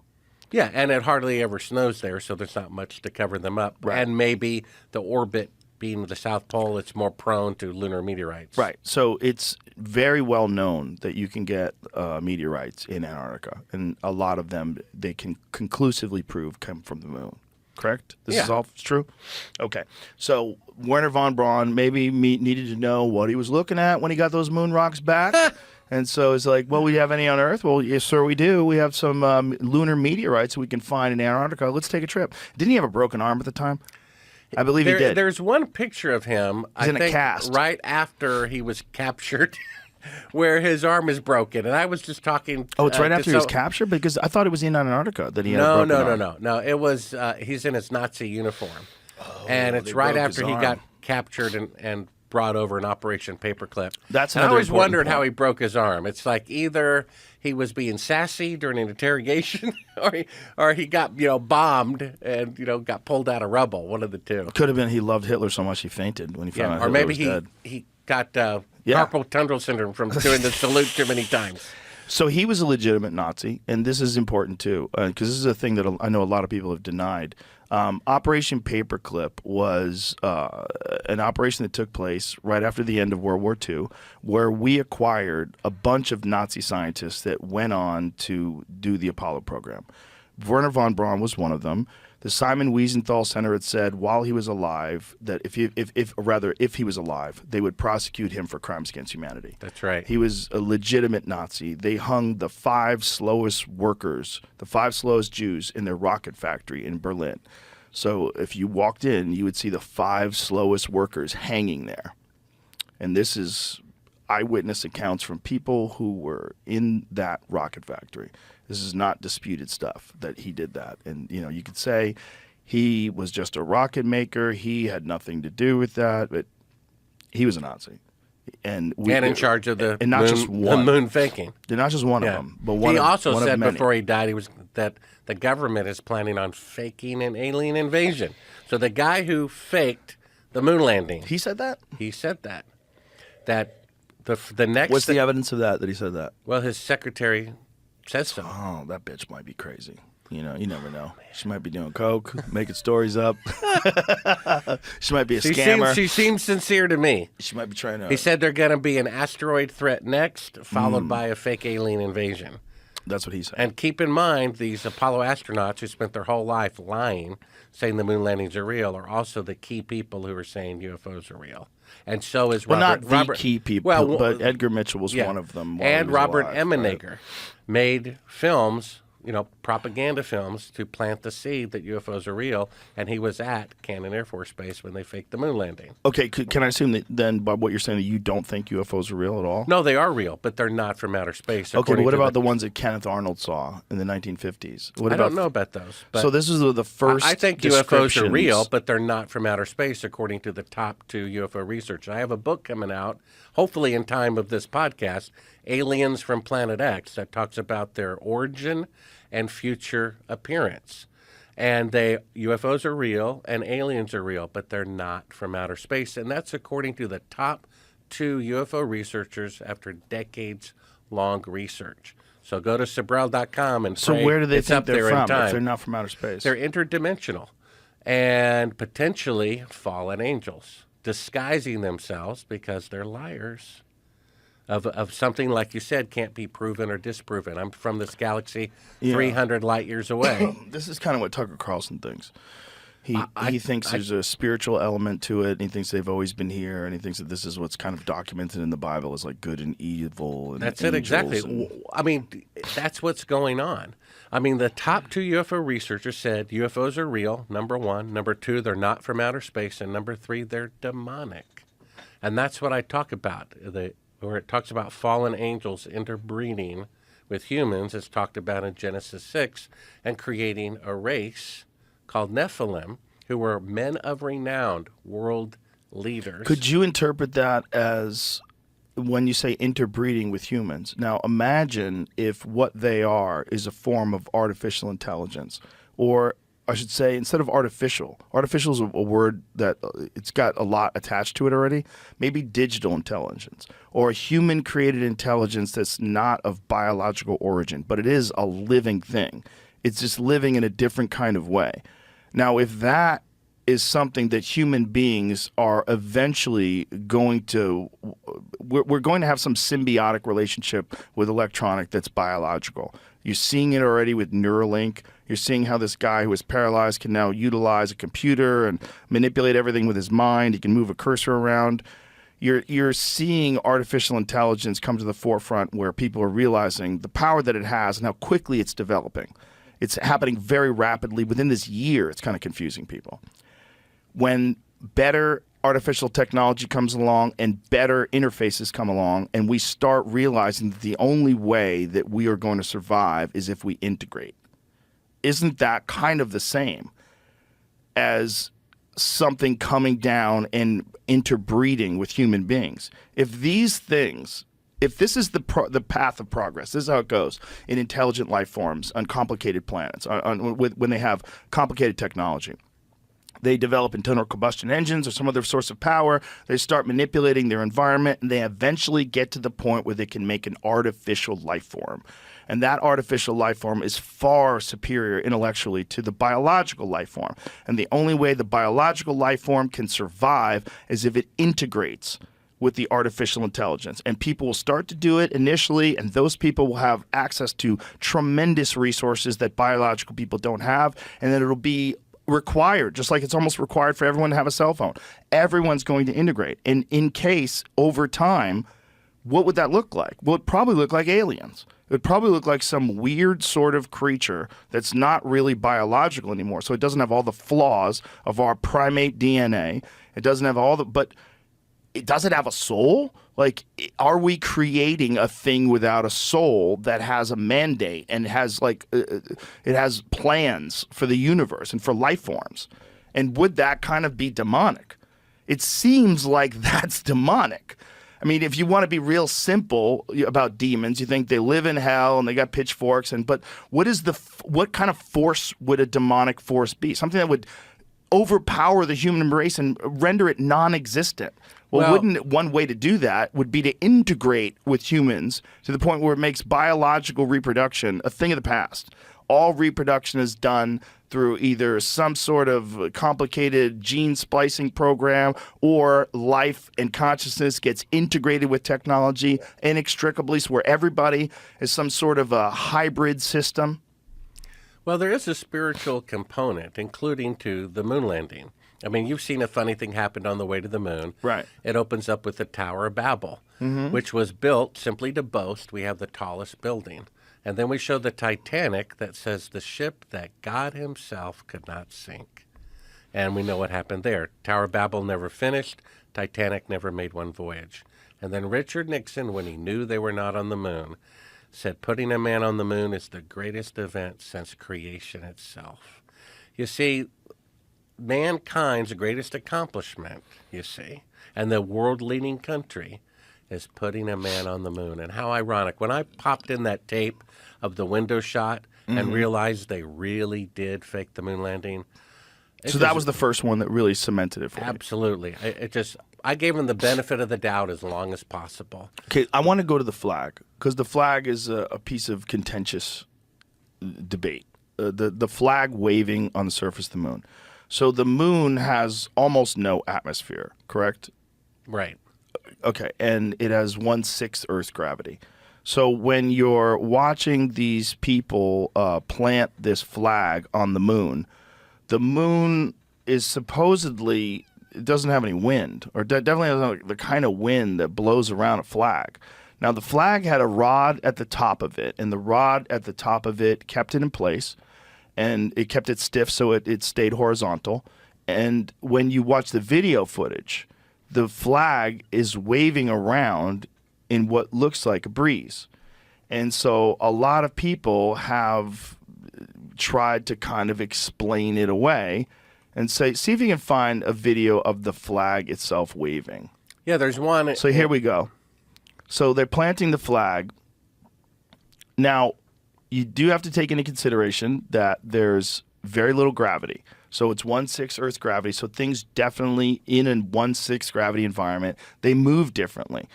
The problem is when the flag gets ultimately planted and then they back away from it and no one's touching it anymore, then it seems to like independently be moving in the breeze. Well, it's my opinion they had a lot of air conditioning pumped in there because the backpacks had the cooling units removed so they wouldn't fall over backwards. So it was very hot in there, and they had lots of air conditioning. There's better footage, Jamie, where you can just see. And a funny thing happened on the way to the moon at Sibrel.com. There's a clip of the flag blowing in the wind. We showed that a couple of times. Here's another thing to take into consideration. What you're looking at is not a direct feed that was offered to the news organizations. So what this is a projector that's projecting on a screen, and then the news organizations then point their camera at that screen, correct? Well, actually, NASA pointed a camera at the screen there. So they took the footage. Right. They put it on a big screen. You got to understand 1969 projection technology, very low resolution. Looks like this. Then they put a camera on it. They ran that to a monitor, and then they had people film the monitor. Right. So it was deliberately fourth generation. So they're intentionally degrading the quality of the signal. The networks wanted a live feed, and they gave them fourth generation instead. But this is important to know. Like that wasn't, I mean, if you can get someone on the moon, you can get better footage. Right. I mean, Gilligan's Island but hold on. went to but in color terms of what we know in 1965. Why didn't they have color? Right? I mean, this is NASA's even if they don't have greatest color, accomplishment. let's just say it's easier to do it in black and white. Let's just say that. If they did it in black and white, there's no reason why they can't get a clear feed directly to the news organizations and to television. There's no reason to be filming it on a monitor. There's no reason to do that. Well, there is, to cover up the fact that it's done in a TV studio. But if you can overcome the technological hurdles to get people to the moon, you can overcome the technological hurdles to allowing people to have clear access, clear footage of what this thing is instead of fourth generation stuff, right?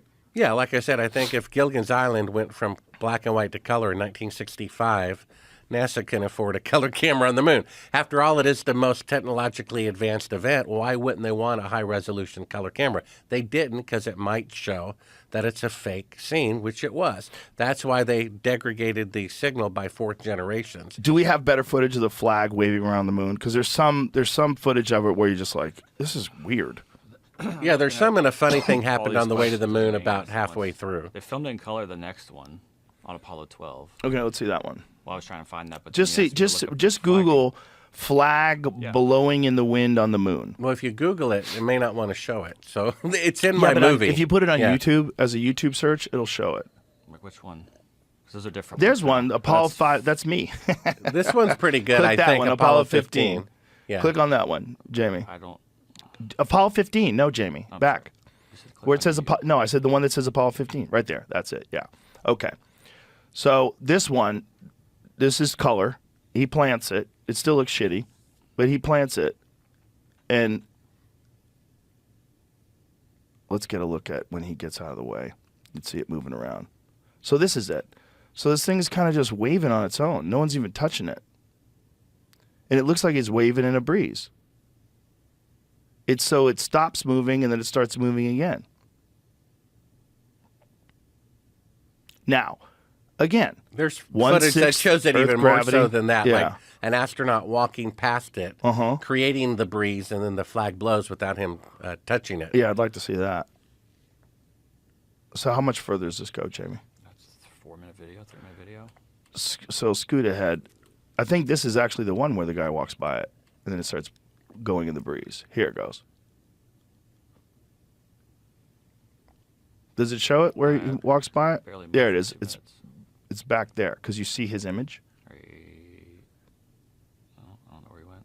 Right there. Where? Oh, something just went in front of the camera. There he is, right there. Okay, watch. There it is. See that? Yeah, there you So go. watch that again, Jamie. So this is the one. He hops by, and as he hops by, the breeze makes the flag blow. Because he's in an air environment. He's not on the moon. Right. That is a weird one. Do it again. Look at this. As he hops by, he doesn't touch the flag. Now, can I do But the devil's flag blows. advocate? What do you call it? Steel what? Steel man. Okay, the reason why it's doing that and really on the moon is because there's micrometeorites hitting him and they're bouncing off of him and hitting the flag. What? Is that a pretty good one? Is that real? No, I just... Oh, I thought they were trying that I one. was trying to come up with an Micrometeorites. excuse as to why Micrometeorites. the moon landings are real. Do you like that one? That is a good one. Micrometeorites will mess you Well, up. actually, Von Braun, we found publications of his. Mind you, my film cost $1 million. It was financed by a board member of an aerospace company who builds rockets for NASA, who knows it's fake, who gave me $1 million to produce these films as his patriotic duty to expose it. We found documentation from Von Braun that says every 24 hours on the moon, there's a 50% chance of a catastrophic, deadly error because of decompression from a micrometeorite. So they were there 3 days. They were 150% chance they would have been killed from a micrometeorite. Grain of sand traveling through space at 25,000 miles an hour. And he said you would have to immediately go into a cave once you landed. They never did that. He also said in writing, in order to go to the moon in one rocket, he says that cannot happen. You need 3 rockets, each weighing, each being 10 times the tonnage of the Queen Mary, or some 800,000 tons each, in order to go to the moon. And the Saturn V was 2,500 tons, not 800,000 tons. We have that in writing. That was from his book, right? And That's what year right. was that? I think that came out in 1959, and then he recanted on his math shortly thereafter by 30,000%. And now Elon Musk wants to, quote, return to the moon. And he says to return to the moon, we need to make 9 fuel trips first to ferry the fuel necessary to be able to go to the moon from there. That's exactly what Von Braun said in one of my clips at Sibrel.com. You have to make multiple fuel trips to go to the moon first to a space station, and then from there you can go. Elon Musk said the same thing. But how did they do it with a rocket that contained 1/30,000th% of the amount of fuel Von Braun said it would take? One of my in writing? favorite films is the film of the lunar module leaving the moon. When it leaves, when the camera pans, and it looks, let's show it. Let's show what year was that? Which I think that was one of the last missions, and I think you're talking about where the camera perfectly Pans. tilts up, Yeah. with the little model going up. Yes. And of course, with the delay, how could you synchronize that? Of course, you couldn't. Well, you could, because it's 4 seconds, right? Just like it's radio waves. Well, but it'd probably be more than that going through all the analog equipment. Right, but you could time it. You could you could have a 5-second delay. So this is it. So this is launching off the. Watch this. And it's perfectly tilting up with it in real time. It's just with the remote control from NASA with the radio delay that I suspect would be more like 12 seconds. But also, because today, if you say to someone in Atlanta talking to someone in Iraq, hey, how's it going? 1, 2, 3. Hey, I'm doing fine. What if they just put a timer on it? That's just on you can put halfway a around timer the on it. world. You can say. put the panning is interesting, but you could put a timer on it. The thing looking so goofy is so crazy. Like that thing is supposed to get off 1/6 Earth's gravity and fly like that. How? What's it doing? It looks so fucking fake. It looks like it's being pulled by strings. Look, it might be real. I'm certainly not an astronaut. I don't know what I'm talking about. But if you had a guess, if you showed this to me and said, "Hey, do you think this is real or fake?" and you didn't give me any context, I'd be like, "What is this? A cheap science fiction movie? What is this?" And then here it goes, like, That's leaving a planet? How's it leaving? Is that some new space technology? Where's the fire coming out of the bottom of it? How's it doing that? I mean, it just looks fake. It might be real. It might be one of those things that is real but looks fake. All right, see, so then Right? this is where it gets weird because it doesn't say the timer. It said somebody in Houston had to anticipate the timing, ignition, liftoff, which I guess he could have guessed it was going to be in 5 seconds and just lifted the remote control. Could he have guessed? I have no idea what he was using. I have to look that up. I now, guess you could guess if you say, I'm going to launch Also, if they timed in it. 5, and so then you count 10, because he's gonna say, you got like a 5-second delay, and so when he gets to if he counts down from 10, if he gets to 5, you hit it. Well, there's a 3-second delay today, halfway around the world with modern equipment, talking from like Atlanta to Iraq. Right. 3-second delay. He also could have fucked it up. We Only could have never halfway seen around it. the world with modern equipment. He So has to say it.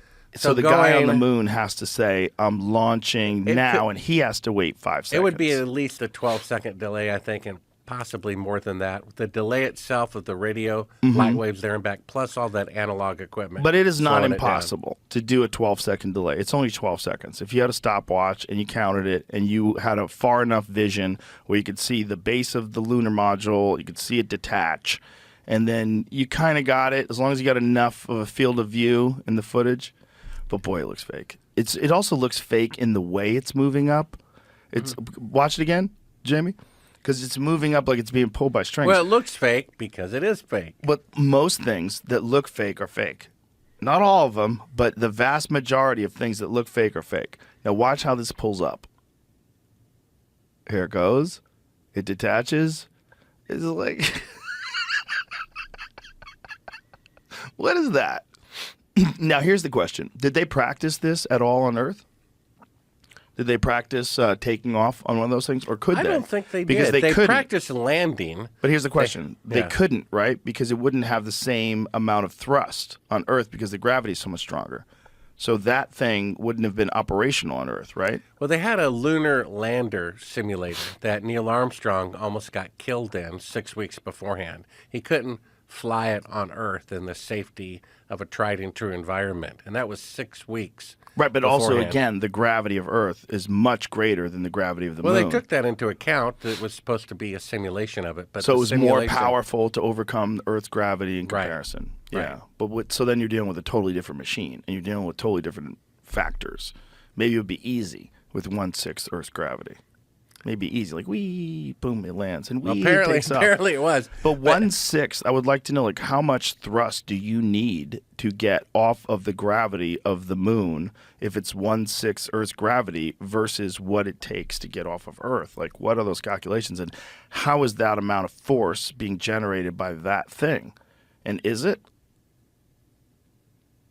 Because that would be a really good question. Because if you can't prove that you could do that, like, how do you do that? Well, this is one reason why NASA destroyed all the schematics, all the electronics, all the diagrams of the equipment, because you could later prove that the lunar module, see, they claimed that the lunar module was powering air conditioning on a bank of car batteries and competed against 250 degrees outside and got it down to a comfortable 72 for 3 or 4 days.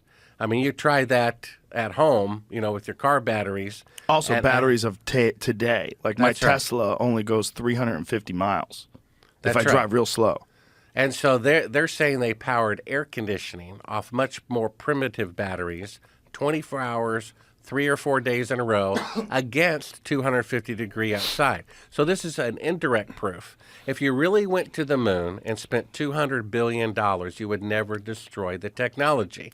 But one of the clips we have is them saying that they intentionally destroyed all of the equipment to go to the moon. All the diagrams, all the hardware, all the schematics, all the original telemetry of where the rocket was at the time, and all the original videotapes.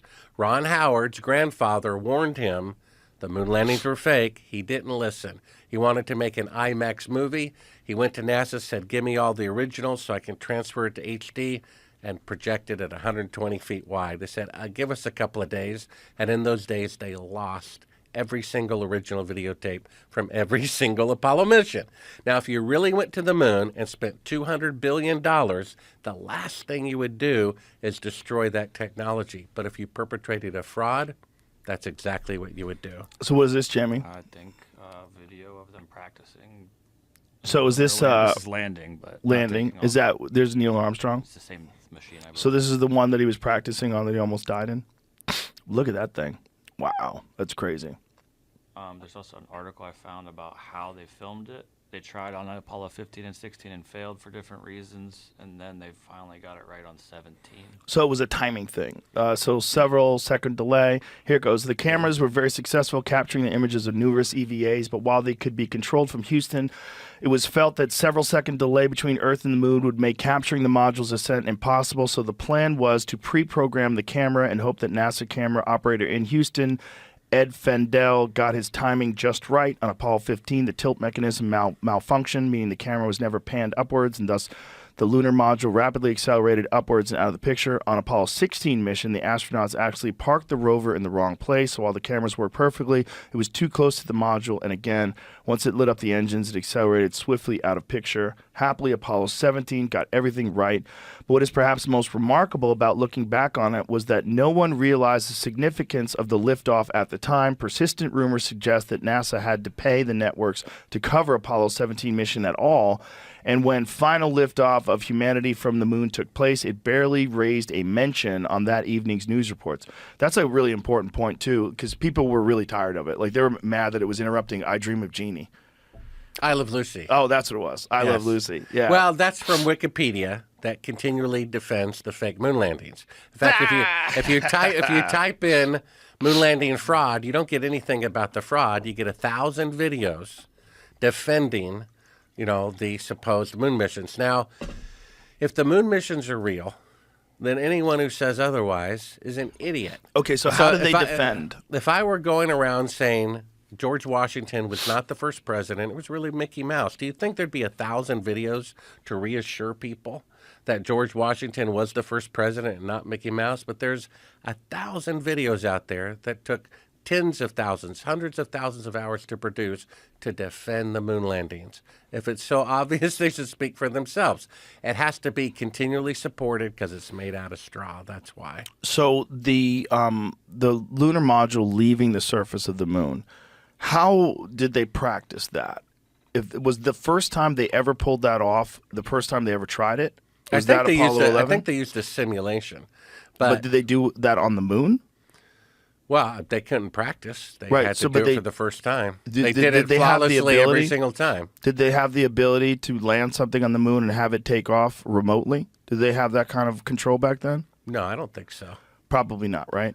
So if they did, if Apollo 11 did happen and they did take off, and that time they did it was the first time anybody had ever tried to use one of those things to get off the surface of the moon. Worked every time With a flawlessly. person in it. With a person in it, with two people in it. Three. They landed Two people in it, one person in the lunar orbiter. 10 were launched into space. Of those, 6 landed by humans onto the moon. First 2 were flown tests in low Earth orbit without a crew. That's Apollo, though. Let's talk about the AI discovery. You know about that, right? But hold on, before we get going. So the first 2 were in America? Dress rehearsal for the landing was Apollo 10 and then conducted on Apollo 11. And so is there footage of them trying that thing? Apollo 10? No, just having it launch on Earth. I'd be fascinated to see what it looks like. How that thing gets into the air. Because if they were able to make a lunar lander that Neil Armstrong got in, that thing that looked very different than the ones that were on the moon. But that thing, if he's doing that to try to overcome the 6 times gravity that Earth has over the moon, what does that look like when they're testing that thing? Like, how much thrust does it have? And where is the engine? Where is the rockets that propel that thing into space? Like, where do you fit those? This is my question. And so how did they explain that away? Like, what is the conventional explanation as to how that thing had the amount of power that was required to get off of the moon's gravity, get away from the moon, and fly to Earth? Well, how did they do it with 1/30,000th of a percent of the fuel that Von Braun said they had to. Why is it today, to quote, return to the moon, you have to make 9 fuel trips to be able to go to the moon and return, but somehow they did it in 1 trip. I'm looking on Right. YouTube for a video of it, but there's like some people smarter every day recreated the lunar lander and tested it. Oh, Seems okay. like successfully. Let's see what they did. So this is one they did on Earth? Yeah, I mean, these guys made it. I don't know if this worked in space, obviously, because they couldn't get it there, but Right. they made their own, and I'm trying to find out how successful it was. So you certainly could make something. Well, that obviously there's no person in that. Right. That's small. That's different. That's why I think that video I showed you a second ago of the test footage, which I don't know where it is. Some links now. I don't know where it went. Okay. I'll find it again. But I don't know. Again, I'm trying to find the official. Let's test talk about footage. the AI's latest discovery. That's the latest breaking news. Okay. They had an AI conference in November. You know, they have all these conferences, automobile conferences, video equipment conferences, shoe conferences, and they had the latest AI conference in November in Moscow. And just like at these conventions, you can try out a car driving around the track that gets 150 miles a gallon that somehow never makes the market. Well, Google had its most advanced AI, a bunch of AIs hooked up together called the neural network. And they let people play around with it for 3 days. One group had it write a symphony. One group had it write a novel. Another group tested its deep fake detection program, which has never been wrong. It can tell you in 1 second of video whether a video of Biden or Trump is real or deep fake. It's never been wrong. First, they fed it pictures from the moon's surface from the unmanned Chinese probes from a few years ago. It said they're real. And then they fed it, in comparison, pictures from the Apollo missions. And it said absolutely fake for multiple reasons. Fake background, fake foreground. They even pointed out that one picture was not even a real astronaut. It was a miniature of the astronaut because the AI detected that the footprints were not the way a human normally walked. They were stamped in there with a miniature. And that the entire set wasn't even real. It was a miniature of the set so they could show a vast Where is background. this AI conclusion? Where can someone see that? Go to Sibrel.com. I wrote an article about it, and there's a video of it of Putin himself being shown the results that the latest AI says the moon landings are fake. And then when I tried to track down the original article, it warned you if you click to proceed, all the data on your computer will be stolen and you'll be associated with child pornography. It says that? I have go to Sibrel.com. There's a clip of it. I did a screenshot. It says that. That's how desperate they are because the latest AI says the moon landings are fake. You think that story is on RT? Their president was there. It's nowhere to be found. Does the latest AI look at that Apollo 17 lunar module taking off? Well, I don't know that they showed it that footage, but they showed it still pictures from the Apollo mission, and they showed it still pictures from the surface of the moon from the unmanned Chinese probes. It said the Chinese probe pictures are real, the Apollo pictures are fake.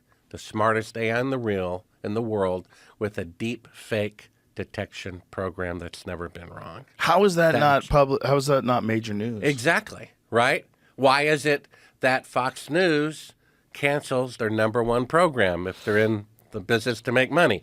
You know, we had the former director of the Russian Space Agency a little over a year ago.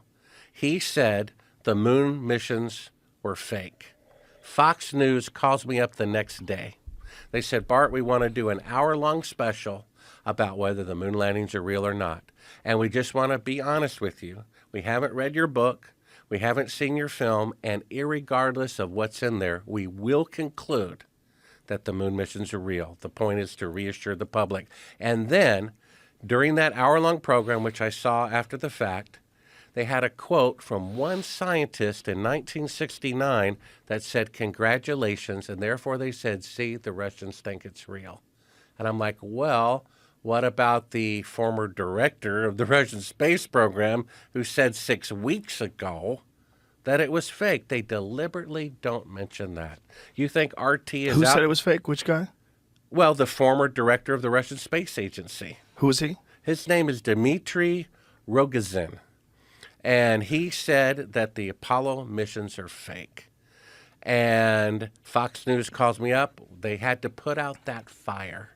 You see that? And they said, we will conclude without investigating it, without reading your book. And even if your book and movie prove that it was fake, we're still going to conclude that it was real. Of course, it's Fox. And then Your network. Well, yeah. And then are they really anti-corruption? No, they're not. And there it is right there. Video. It doesn't say Google, though. This is... It's the neural network thinks almost everything in this photo is fake. Meanwhile, back it up again. It's the neural network thinks almost everything in this photo is fake. And that's the moon landing thing. So meanwhile, it raises no particular questions about this photo taken by a Chinese lunar rover. So this is someone explaining this to Putin, and they're looking at it. It believes this one is fake. He's pointing to the Apollo. Yes. Look at the red. This is what Google's neural network thinks, not ours. So there will be no bias. It's surprising, but it does believe so. The neural network has analyzed a lot of data, including light and dark contrast, etc., and then it believes the photo is synthetic. Very interesting. Now, he's not surprised, so he knows already that it's fake. Let me tell you something, Joe. I know somebody who works for the Chinese Space Agency. Okay? I just did an interview with him for my YouTube channel. And he says everybody there knows that the Apollo missions are fake. So why don't they publicly broadcast Let me tell you exactly why. He says they're blackmailing NASA.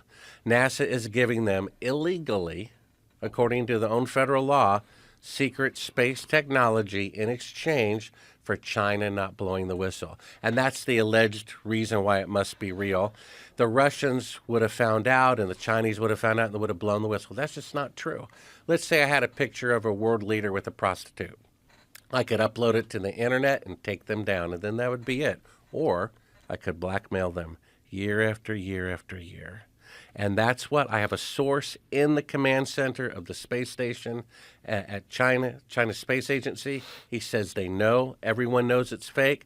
They're blackmailing NASA for technology. So the federal government is violating their own espionage act. You see that? Mm-hmm. Russia knows. The guy's not surprised at all. In fact, my interpretation of his emotion, he's afraid. He looks afraid that the truth is going to come out. Now, you see, and then RT doesn't cover that story. They don't cover it. And I saw another AI story on RT, so I went in the comments section. And I leave about 2 or 3 comments a year in there. I've never had one taken down in 3 or 4 or 5 years. I leave a comment, hey, guys, why didn't you cover that the latest AI, where Putin was there, says that the moon missions are fake? They took down the comment. They won't let you go to the original link. You see, Fox News is covering up for the federal government. You see, it's a great embarrassment. I showed that footage that we talked about for quite a while to a news director at NBC. He practically fainted. He says it absolutely proves they didn't go to the moon. I said, when are you going to broadcast it? He says, I can't. I don't want to go down in history as the man who caused the next civil war. He says this will outrage the public. 10 years later, a new director at NBC News sees the footage. They say it proves we didn't go to the moon. They fly me to New York. They put me up in the Waldorf Astoria Hotel. They pay me thousands of dollars for the exclusive license to that footage. And they said, Bart, I'm sorry to tell you this. You can keep the money, but we're going to have to cancel the program. I'm like, well, why is that? He says, well, we got a call from someone in the federal government threatening us. And we backed down. Huh. You see? So people see that footage. It convinced me. And I was a big moon fan. You know, pride is a thing. Here's something I wanted to say. I talked to a guy who teaches aerospace at a major university, and he said even if he saw Buzz Aldrin confess on national TV that the moon missions were fake, he would still think they're real. Pride is simply the unwillingness to be wrong, and humility is the willingness to be wrong. I was willing to be wrong. It is what it is. They did fake the moon landing. Our government is that corrupt. Okay, well, let's go over some other stuff. One thing I wanted to go over is the photographs and the shadows that are moving at different angles. Because this has been disputed and this has been refuted by some people that are photographic experts. They've looked at this and said this is actually possible to get these kind of different angles even with natural sunlight. it's debatable though. So Well- let's talk about it. So Okay, so here we have on the right-hand side a picture taken from the alleged last mission to the moon. You'll see on the left-hand side is sunlight. Try it yourself. Right. Go out in your front yard or your parking lot at work on a cloudless day. 2 people, 2 telephone poles, 2 trees. They will always run parallel. They will never intersect. It's impossible for sunlight shadows to intersect. Over here on the right, they claimed was taken in sunlight. After all, there's no atmosphere. It's 20 times brighter on the moon than on Earth. The last thing you need is an electrical light. And the astronaut shadow is going at 12 o'clock, and a rock 5 feet away, the shadow is going at 9 o'clock. A 90-degree intersection proving that that was taken with an electrical light that's really close, and it's probably behind the astronaut. And if you go to the right of it, it's going to throw the angle off. That proves it in a court of law. Take a jury out, they'll see the picture on the left. Turn out the lights in the courtroom, bring in a spotlight, and you will prove in a court of law that that picture was taken with an electrical light, which proves they are on Earth and not on the moon. now, what is the conventional explanation as to why these shadows move in different directions? When people try to debunk it, and I'm sure you've seen them try to debunk it, what is their take on it? I've never heard it debunked, to tell you the truth. They've ignored it. In fact, the reporter from National, what was it, Mechanical Magazine, Popular Mechanics interviewed me, and they said, I can't explain that. I talked to the Washington Post about the footage we showed. He was doing a story about, isn't it interesting, on the 30th anniversary, some people doubt the moon landing. And I said, well, what about that footage? And he says, well, it looks to me like they didn't go to the moon. And I said, well, why don't you do a story about that? He says, if I did that, I would be fired. That's the Washington Post. Okay. Jamie, what are your thoughts? Just out of the gate, Yeah. looking at this photo, I go, sun's behind him. Well, what about the one side by side? What's your opinion of that one, Jamie? This photo I is don't- not as interesting. But this is, okay, that's bigger. That's one. Go to it the is bigger. side by side one. What's your opinion of that? Sunlight on the left, 1 second. electrical lighting on the right. Well, why does it have to be electrical lighting? There's lots of things that make light. Sure. Well, let's take a look at the image, Jamie. I'm trying to pull it back up, but that's There, it's- my book, which is interactive, have Here 17 it is. clips. One of the clips, if you want to find it, is National Geographic did a special just to refute my film. And what they did was, and you can find that clip, it's under Sibrel.com, Moonmine Video Clips, and they go to a desert at night. They dress up an actor in an astronaut costume. They bring out a spotlight, and they have people stand next to the astronaut, and the shadows intersect. And you know what they say, Joe? They say that proves that the moon missions are real. And I said, well, wait a minute. It proves that they were taken by electrical light. Why didn't you go out to a desert during the day, during sunlight? You see, they brought in a spotlight. The shadows diverged, and they said it proves that the moon landings are But real. that's a light that's a close source, right? Yeah, That's but the my difference. point is, what they actually did is they proved that the moon missions were taken with an electrical light. if you take because photos during the day, it's going to be brighter everywhere. What's that? If you take photos in the desert during the day, the entire sky is bright. You have to block out a lot of light. Well, it doesn't matter. The does shadows, matter. the shadows are still going to run parallel. It doesn't matter. It does matter because that's what I was trying to get up before I got cut off. Is that from this photo here, which is very similar to the other photo, it looks like the sun is probably behind it. That's probably the brightest source that they have around them. Mm-hmm. You've already admitted that without adding extra laser reflectors, that the moon surface is reflective. Mm-hmm. So there's going to be reflection off of that. And you're going to probably have the Earth, which is also now a second source of light, coming from a different angle that the sun is, to create potentially, without knowing exactly everything, because I'm not the math scientist to know where the sun is, or the sun and Earth are at this particular time of day. They could create different shadows. Well, not really, because the no, sun. why not? Well, I'll tell you why. Okay. Because the sun is 1,000,000 times bigger in volume than the Earth. And that would be like on a bright, sunny day at noon, shining a flashlight on the ground. Do you think you're going to see? I can take pictures in here with multiple light sources, though, and they're going to look different. Right, Well, but Jamie, wait a minute. the difference in the This- amount of light that gets emitted by the Earth and the amount of light that gets emitted by the sun is substantial. 100%. Right, but that would be like shining a flashlight on the ground at high noon on a cloudless day. You're not going to see the beam of the sunlight. The thing is, and, though, and Jamie, the surface, take it from a filmmaker, that's called reflective light. It's not gonna cast a distinctive shadow. yes, but here's my point. It's still that rock on the upper right-hand corner, even if it was getting light from the Earth that made that shadow that underneath it to the left that goes in the wrong direction, you would still get the same kind of shadow that you get off the astronaut behind the rock.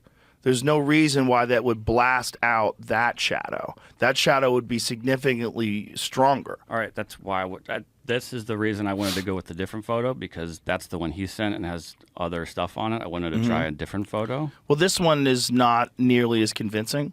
It just has shadows going in different directions all over the place. Well, that's because it's taken with an electrical light. Well, it does seem this that is they're from going Apollo. in different directions. It's from Apollo 11. Right.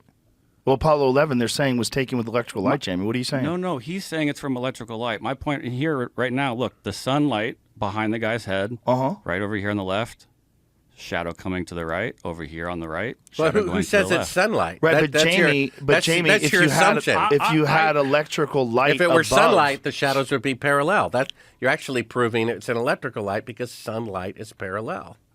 yeah, it's All right, But I'm no, gonna stop. I'm but gonna no, but hold on, Jamie, don't stop. But you guys are fighting against the things that I'm saying as a photographer, as a filmmaker, and like. We're not But fighting you're against assuming anything. you're assuming it's sunlight. How do I you- said it could be 4 different lights. It also could be the reflector of the actual lunar lander. That thing is made of giant shiny metal that has also light reflecting in multiple ways. Where's No. the lunar lander Probably though in behind relation? him. Maybe We don't. That's we what, don't that's know, what I'm but saying. that's part I of don't the know problem. where all the light sources are. I wasn't there. Right, that's part of the problem with analyzing each individual short little photograph like this. But if I'm looking at this, I see one very distinct shadow that's So coming from the here's person. one in the bottom right there that Okay. shows shadows at 2 different angles. That's kind of crazy. That means an electrical light. That's what Why? it means. Well, Why? Because I just showed you what a picture looked like I just in why does it sunlight. have to be an electrical light? There's lots of light sources. that's true. Well, It's true, I mean, but there's also a hot spot. they that's- either filmed it on the moon or they filmed it on Earth. And that's where I. If that's it's where I was on confused to the begin with. moon, the shadows are parallel in sunlight. If the shadows intersect, it's an electrical light, which means they're actually on Earth, As a and they're listener- trying to fake us So out. what you're saying is that if it's electrical light, it's more than one source of light that they have like suspended.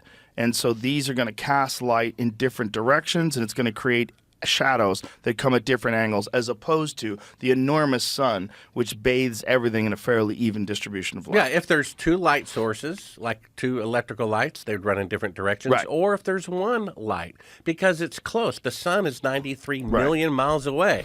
That electrical light is probably like 10 feet away. So if you're behind it, it's going to cast a shadow, or in front of it, it's going to cast a shadow straight ahead. And if you're to the side of it, it's going to cast an angle and the light in a different angle and the shadow in a different angle.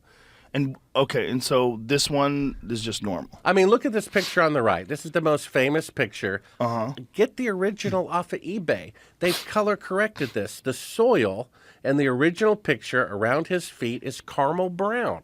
Look at the pictures from the Chinese probes that the AI said was real. It was a caramel brown color.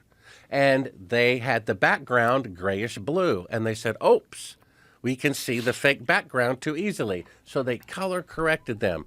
Go to eBay, go to your library, find a publication from 1970, and you'll see, and all them lunar pictures, the originals from, there's one there. There's the brown one there. Go back. There was one picture of the original print of the soil being brown right there. That's the color. All that set of pictures that I had, those 20 pictures I got from my dad, all of them had the soil that color, including the famous one of Buzz Aldrin, right? They all had a caramel brown, and in the Chinese probes, the soil is caramel brown because that's the color it really is. Right, They but if you color-corrected landed, them. but if you landed a probe in the desert in California versus you landed a probe in the middle of Austin in rainy season, you're going to get different ground, different color ground, right? Wouldn't we assume that the moon, when we look at the moon, there's a bunch of different shades of the moon, right? That's the man on the moon. There's like, it Well, looks and different. all the It's not- NASA pictures and the original prints, they're all the same shade, right, caramel because brown. they're in that spot where it's that But color. you have to see there's a before and after of that same picture. Okay, that I want to say. The original picture, well, you have to find it on eBay or whatever. The original picture Don't you think it's online? could be, but I don't. You'd have to go to eBay and type in Apollo 11 Well, everybody knows photographs. eBay is the most trusted source of Well, information. There's no way. What we eBay's- need is the original prints that came out in 1969. Jamie will and find it. those If it exists, Jamie will find it. And those, the soil is brown, and yet in this most recent picture, they've color corrected it. Now, why do you think they did that? Why do you think they because color-corrected it? because the soil was brown and the background was grayish blue, and they didn't match, and you could see the fake backdrop so much easier. Now, there's another point of contention that the same background was used in different photographs that were supposed to be nowhere near each other. Is That's that true. That is true. Okay, and what's the instances of that you could show us? Well, I don't have them queued up, but that proves that they're. How do you not have those? You must know what they are, though, right? So Well, you can find them. I've seen them before. Other people have put them in films, and it's true that they claim they're in two different locations, but the backgrounds line up exactly on Right. top of one another. So Yeah, it's supposedly many miles apart, but yet the backgrounds look the same. yeah, the AI said the picture they had of an astronaut on this vast background was a miniature. It wasn't even a real astronaut. Yeah, I want to see more of that. And that was it actually Google's AI that did that? It was Google's neural network. And The that's most advanced. So either Google spent billions of dollars and 10 years or more developing this AI that ended up being a piece of junk, or the moon landings were fake. You see? Which do you think is true? well, or the photographs are fake. This brings me back to the thing that I was saying earlier, that if they did look, the Hasselblad cameras that they use to photograph things on the moon. One of the things that people would always say is, "Oh, they were special cameras. They were different. They protected against radiation. They did a bunch of things. They could operate under the incredible temperature of the moon." But they were the same cameras, right? They weren't really special cameras. Right. Someone sent me a link recently. They have, according to Eugene Cernan, he left a picture, a family picture, there on the surface of the moon. And he took a picture of the photograph that he left on the surface of the moon. And then someone said, okay, at what temperature does photographic print paper, Kodak paper from that time, at what temperature is it destroyed? It was something like 145 degrees.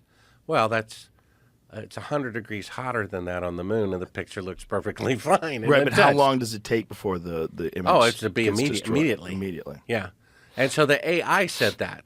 And then it says, okay, well, is this a picture of Kodak film on the moon? It says, yes, it's supposed to be. But how can it be there just leisurely laying around when it's 100 degrees hotter than what it would cause it to destroy it? What was different about the cameras that were used on the moon, and what protection was in place supposedly to protect them from radiation and temperature? Nothing. When my film came out, and that's about the time that you and I met for the first time. Here it goes. Hasselblad engineers gave it a coat of heat-resistant aluminum paint and removed the mirror and focus screen to save weight and allow the camera to be operated close to the head as opposed to the waist. Excuse me. To aid in the photo composition, they attached a bracket used for mounting camera accessories called a cold shoe to the side. It also held the astronauts' checklist while they were on the lunar surface. Inside the camera, highly precise motors allowed astronauts to scroll through a roll of film without using a hard crank. Rise knew that recreating the perfect replica of the Apollo 11 Hasselblad camera was going to be more difficult simply because there wasn't much accurate information available about it. So that's getting more into this recreation of the camera. Right. Okay, well, the most significant part about this, when my film came out, Fox was going to air it as is. And right beforehand, their lawyers freaked out and said, well, we didn't show the other side of the story. It's my argument with you during the break. We've heard their side of the story for Right. decades. We don't Right. need equal time. Give us equal time. Yeah, but first. my point- But wait a minute, let Okay. me say.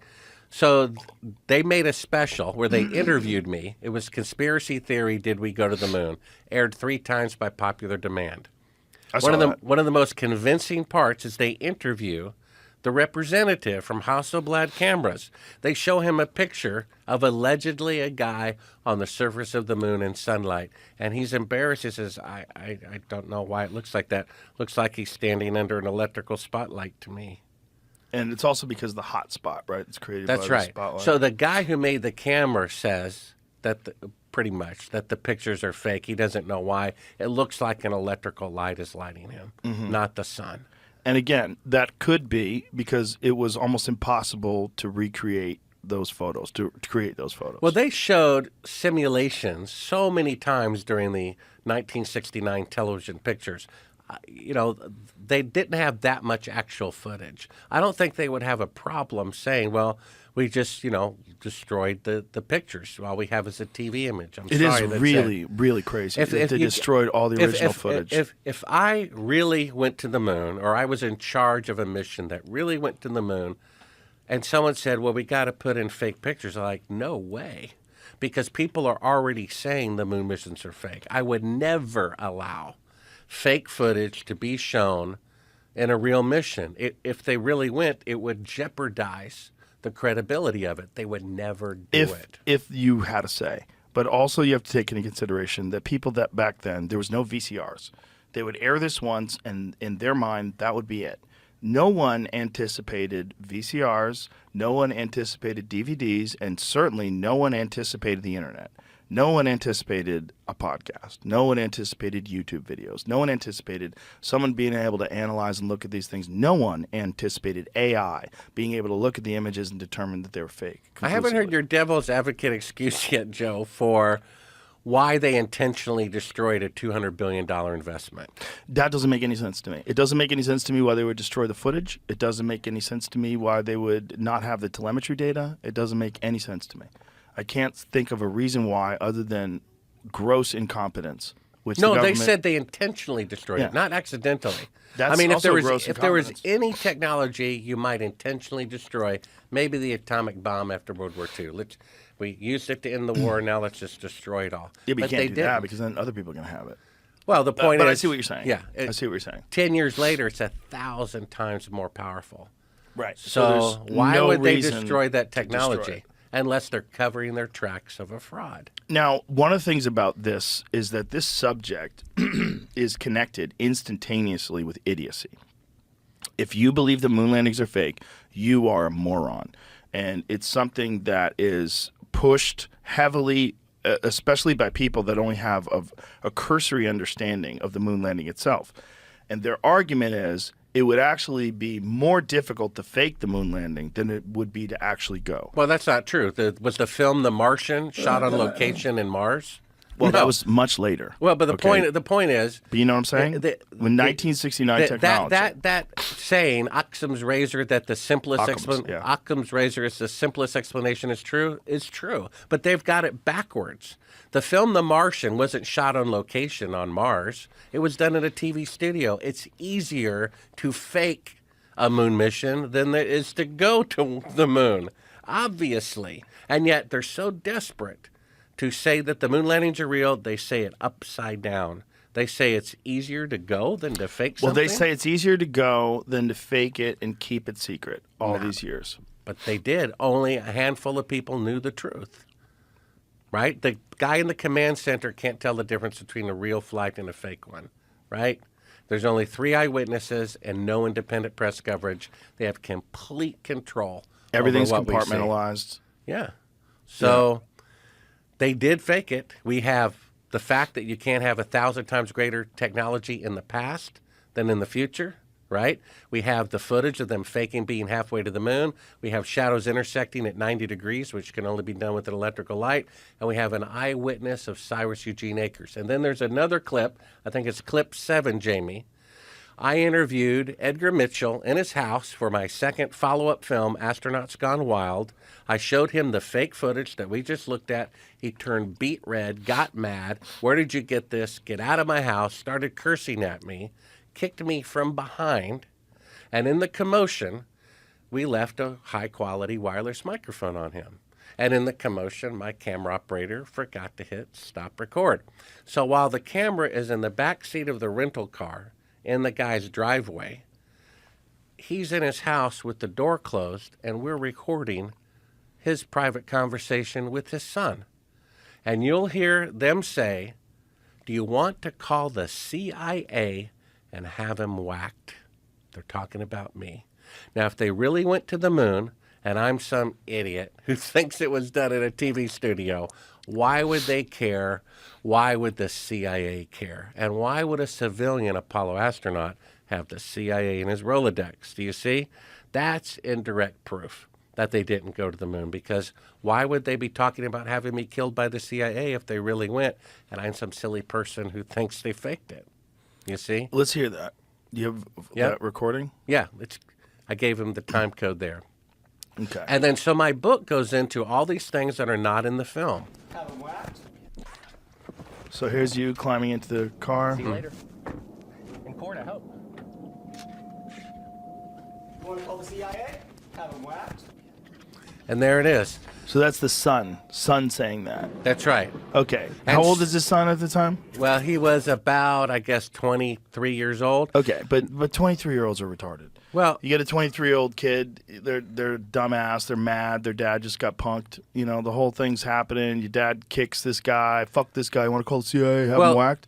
I don't know if you read the book. One chapter is called "A Funny Thing Happened on the Way to CNN." Okay, when I found that tape of them faking part of the moon mission in my home studio and just quietly wept, oh my gosh, they really did fake it, I freaked out. I'm like, oh my gosh, I have proof that the moon landings are fake in my house with a blind roommate and a toddler son. I'm panicking. I call it Bill Casing. I'm like, Bill, you're not going to believe what I found. They really didn't go to the moon. They really didn't go to the moon. And he's like, well, Bart, I told you. I'm like, no, you don't understand. They really didn't go. He's like, well, Bart, I told you. And as I'm telling him about the footage, it's interrupted by this screech. Eee! I can't hear him. He can't hear me. I go to church that night to get advice from the elders what to do. They say, drive like a bat out of hell to CNN. I already made a copy of it and put it in safe houses. As I'm leaving church, one of the last cars late at night, a van backed into a swimming pool that had been closed for 3 hours since sundown. Pulls out immediately when I go by. I'm like, that guy was waiting for me. I pull over to the side of the road. I said, I'm not going anywhere until this guy is in front of me. I got all night. Finally, he realizes he got caught. He passes me. I follow him. Know the enemy. He gets on the parkway going toward town. I get in the parkway going toward town. I'm like, I'm going to see this guy. Who is this guy waiting to follow me the day I find the secret footage? I look at him in the eye. He looks like a great white shark who would kill me and go home and have a great dinner and not think about me tomorrow. And as soon as we connect, my car shuts off. The electrical engine, everything shuts off. He meets up with another. What year is this? This is 1999. What kind of car do you have at the time? I had a Toyota van. And he meets up with another car on the other side. They start literally looping around as I'm running from side to side being chased by these people. I flag down a cab who takes me to CNN in Atlanta, where I have a friend who works there. And I'm literally trying to give them the tape through the back door. This is all in my book. Maybe it'll make a great movie someday. And I'm abducted by government agents in an unmarked white van who handcuff me, and I can hear them behind me say, well, where's the thing? I thought you had the thing. Oh, he's got the thing. They're all wearing rubber gloves. They put something on my wrist that looks like something you get when you go into a hospital, and within 1 minute, I feel like I'm on LSD to the point where I'm throwing up. That's what the thing was, you see? They put me in a van. They start interrogating me. I escaped their custody. How'd you do that? Well, you got to read the book. It's a long story. I make my way back to Nashville. I pee in a cup. I say, I got him. I'm going to show my news director at NBC that I've been drugged by this exotic true serum drug, because I told them everything they wanted to know. You don't have to waterboard anybody, okay? And I take it to a lab. I give it to a friend to put in the lab in his name, right? Because I'm trying to outwit the CIA, right? Right. I check back with him a few days later. He says, Bart, well, there was a problem at the lab. And I'm like, well, what problem? He says, well, they had a break-in over the weekend. And I'm like, yeah, so what? He says, well, funny thing, the only thing stolen was a urine sample. And the people at the lab are like, We don't know who you are, but take your business elsewhere. And so all of this is in my book. Never talked about it before because I'm already trying to convince people of this very difficult truth. They really did fake the moon landing. And how do you know these folks that abducted you were government agents? Well, they're the ones who monitored my phones, who followed me from church, who followed me to CNN, who stopped me from getting the tape there, who drugged me with something so severe I'm throwing up and hallucinating. And then they're so afraid that I'm going to prove that I was drugged, they break into the lab, in the middle of the night and take. Only thing stolen was my urine sample, gone the next day. And again, what year was this?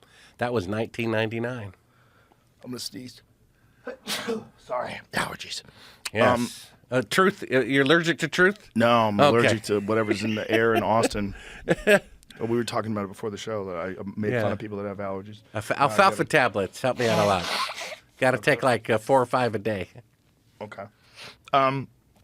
So this is 1999. Yep. And this is when you first get a hold of that footage that That's we watched right. earlier. And did they ask you where you got it? What do you remember anything that they asked you? I remember like the first 2 questions. I was really concerned about the safety of my son. I always think, what would I do if I were them? Right. And so I was concerned they would kidnap him and say, we'll give you him if you give us the tape. Right. So very first question out of their mouth, I remember, where's your son? Very first question. Can you imagine that? And then the next question, something about copies of the tape, and I don't even remember. It's a blur. And I'm literally in the middle of the night running away from these people, X-Files type of things that we'll make a movie someday about, and just unreal what I went through. And they really did go. They're still keeping up with it. You got to remember, what's his name? Ralph Nader. He wrote that book. What was it? Deadly at Any Speed. And all it was is GM simply didn't want to spend $200 per car to put in an airbag. So you know what they did when Ralph Nader was trying to get them to put? They sick FBI agents on him to hound him, to entrap him with prostitutes and drugs, to discredit him, only to not put $200 airbags in car. Imagine the harassment to a reporter who has proof that they faked the moon landing. And now, in my book that just came out, we have an eyewitness who says he saw them fake the moon landing at Cannon Air Force Base and even admitted to killing a coworker to cover it up. Okay, let's go over some of the things that people would say to try to debunk some of these claims. And let's go over specifically the Van Allen radiation belts. So what is the explanation, the official explanation as to how the astronauts were able to get through the Van Allen radiation belt safely? Because I know that people have disputed this, and it is something that people talk about all the time because it's the number one thing that people say. Well, they're contradicting themselves because we just showed Kelly Smith who said the field of radiation is dangerous, that we need to develop shielding before we send people through this region of space. So the shielding to send people through it so they don't die has not been invented as of 2014. Also could have meant the shielding for the instruments so they don't. No, he said people. No. We must develop this no, technology that's- before we send That's people not, through I this know, region I was of agreeing with space. that, but Yeah. so the instruments don't break, so that Yeah. the ship doesn't. Well, die, that too. which will then harm the people. Right, but that was what we were talking about earlier. But they're talking about the instrumentation. regardless, he says the technology to do that has not been invented yet. No, we found that out that in the full quote he said that they had it. At No, least for the he equipment. says we must first solve these challenges before we send people through this region of space. So the challenges have not been solved as of 2014. Right, but So how those- could they have been solved in 1969? Well, the idea is that they did solve them, and then that technology was lost, and they have to recreate it, and they haven't done that yet. Really, they that's invented the explanation. automobile and threw it in the ocean, and now they're having to reinvent the automobile. I'm just, like I said, I'm just Well, devil's advocate. Yeah, but the point is that doesn't make any sense. It doesn't make a lot of sense. No. No, it doesn't make a lot of sense that they So destroyed the you information. said you were going to share your opinion about what you think about it. What do you think? Well, there's no way I know, right? We're all speculating. There's no way I know. But all this shit looks very suspicious. Like, mostly suspicious. Like, not a lot of it makes sense. Just logically, if you look at the timeline between 1969 and 2024, and the amount of progress that has taken place in actual outside of Earth's orbit space travel. It's non-existent by human beings. Another question is, did they ever manage to get anything alive through the Van Allen radiation belts and have it come back to Earth before they tried it out with people? Did they do it with a monkey? Did they do it with a chicken? Did they send anything into space and have it come back alive? Not officially. They may have done it unofficially and not reported it Just to because see. the outcome was not good. Right. When they did Operation Starfish Prime and they blew that thing up, didn't it make the Van Allen radiation belts worse in that spot? That's what I heard, that it added to the radiation there. Here it says, some people believe that the Apollo moon missions were a hoax because astronauts would have been instantly killed in the radiation belts. According to the U.S. Occupational Safety and Health Agency, OSHA, a lethal radiation dosage is 300 rads in 1 hour. What is your answer to the moon landing hoax believers? Okay. Total dosage for the trip is only 16 rad in 68.1 minutes, because 68.1 minutes is equal to 1.13 hours. His is equal to a dosage of 16 rad in 1.13 hours equals 14 rad in 1 hour, which is below the 300 rads in 1 hour that is considered to be lethal. Also, this radiation exposure would be for an astronaut outside the spacecraft during the transit through the belts. The radiation shielding inside the spacecraft cuts down the 14 rads per hour exposure so that it's completely harmless. Well, I have a clip at Sibrel.com where they talk about, it's a show from the 1950s where they sent up probes with Geiger counters, and they say it's 100 times the lethal dose. It broke the Geiger counter because it vibrated so much. So where are they getting... Again, these numbers of the amount of radiation in the Van Allen radiation belts are from the people who faked the moon landing. Mm-hmm. So what kind of proof is that? So this is their saying that the total dosage for the trip was only 16 rad. That's correct. Okay. How do we know that? Because the people who faked the moon landing said so? What is the source of this? NASA. What I'd find another source if you'd like of what the Yeah. Van Allen radiation. Yeah, belts- but Yeah, let's do that. Let's find out a how, source. That's Let's my. see- How would you? Yeah, that's a good question. 'Cause no one else has been there besides- Why don't you Google how lethal are the Van Allen radiation belts? There's a That's how I clip. got to this. There's a clip from I my don't know book. how- Try another one. Try another article. I'm just saying. I don't know what I'm anything supposed to be looking for Yeah. because Deadly Van Allen belts? NASA is the only one who's been there, really, right? Right.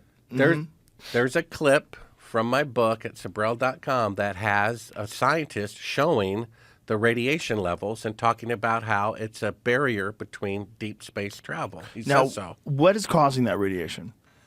Well, this magnetic field of the Earth causes this magnetic area which collects over however old the Earth is, all those years, radiation that goes nowhere. So it keeps getting bigger and bigger and bigger. It also shields us from cosmic and solar and galactic radiation and from people not getting cancer. So you have to have it to have life on Earth, but paradoxically it also prevents you from leaving the Earth. So it says the numbers along the horizontal axis give the distance from Earth in multiples of the Earth's radius.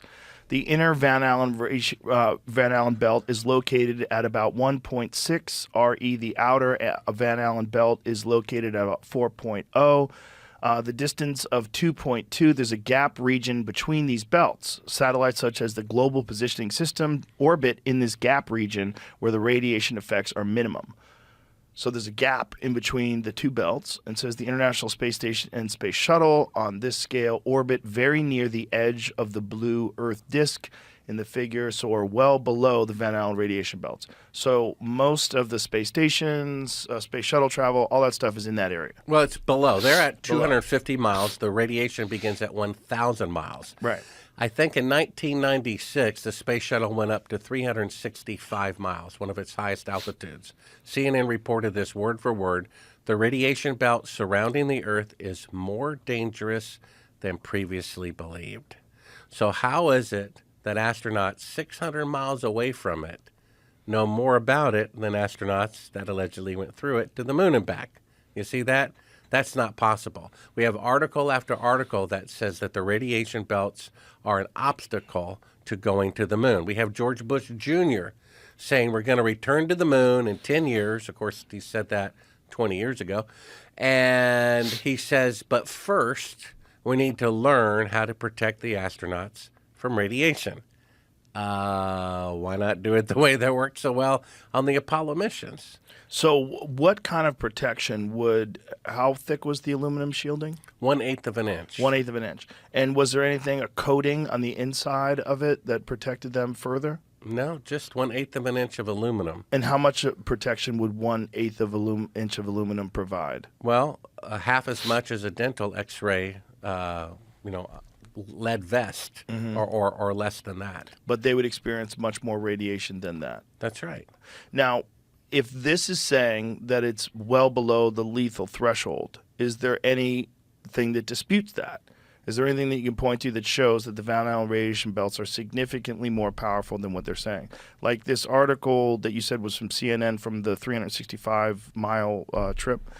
Let's find that. That's in the film. Belts. That's in the film. If anything happened on the way to the moon, right? I've read that. Just look for that part in the film that shows the animation of the Van Allen radiation belt, and then those book clips that I said my book has interactive. One of those clips has 2 or 3 links underneath it, including documentation from I think it's called Scientific American, from a 1958 publication that says that the radiation is 100 times a lethal dose. We have an article to that linked in one of the video clips description. 100 times a lethal dose. It says so. Talks about the rad, the lethal dose and so forth, and how much is in the Van Allen radiation belt based on probes they sent up in the late 50s in which the Geiger counters broke because they vibrated so much. They said it was 100 times a lethal dose back when von Braun said you would need 3 rockets weighing 30,000% more than the Saturn V rocket. But all that stuff was buried, and now they're rewriting history to falsify the moon landings. So one of the problems is that if they did fake it in order to redo it, even if the technology exists today to be able to shield a craft to get through the Van Allen radiation belts and to fuel it adequately to get to the moon, to pursue that and to pursue that transparently, where you have to explain the protection that you're putting in place because of the danger, because of the measurements that we have. Because we did send the Orion up there, we did send different probes up there to figure out how much radiation is. That would throw into question whether or not the original Apollo missions were true. So if it was, even if we are capable of doing it today, if those were fake, it would stop us from doing it today somewhat. Is that fair to say? Yeah. Mm-hmm. Yeah. And it's one of those things like I talk about with the UFOs. It's like Lucy with Charlie Brown and the football. Like, you always think you're going to get that football, but nope, they pull it away from you. It's like this, if they do want to actually go to the moon and go to Mars, and if we have the technology, they're going to have to publicly address what precautions that they're going through in order to shield people from the radiation if they're being accurate and honest about it. Well, yeah, Kelly Smith made an attempt to do that. I don't know if it's intentional or unintentional, but he said the technology necessary to protect astronauts from the radiation to the moon has not been invented yet. So if it's not been invented yet as of 2014, and it's not been invented yet as of today, it certainly wasn't around in 1969, and this explains that footage of why they're faking being halfway to the moon, because they can't even go halfway. They can't leave Earth orbit, and what a surprise, 54 years later, they still cannot leave Earth orbit. That's why there's mannequins orbiting the moon, because of the deadly radiation. That's why. Well, also because it's cheaper to send mannequins. You don't have to keep them alive. Well, they said they were going to send people in 2018, and now 100% behind schedule, they can only send mannequins. So if they could send people, they would. The fact that they didn't means they can't, which means it's lethal radiation. That's what it means.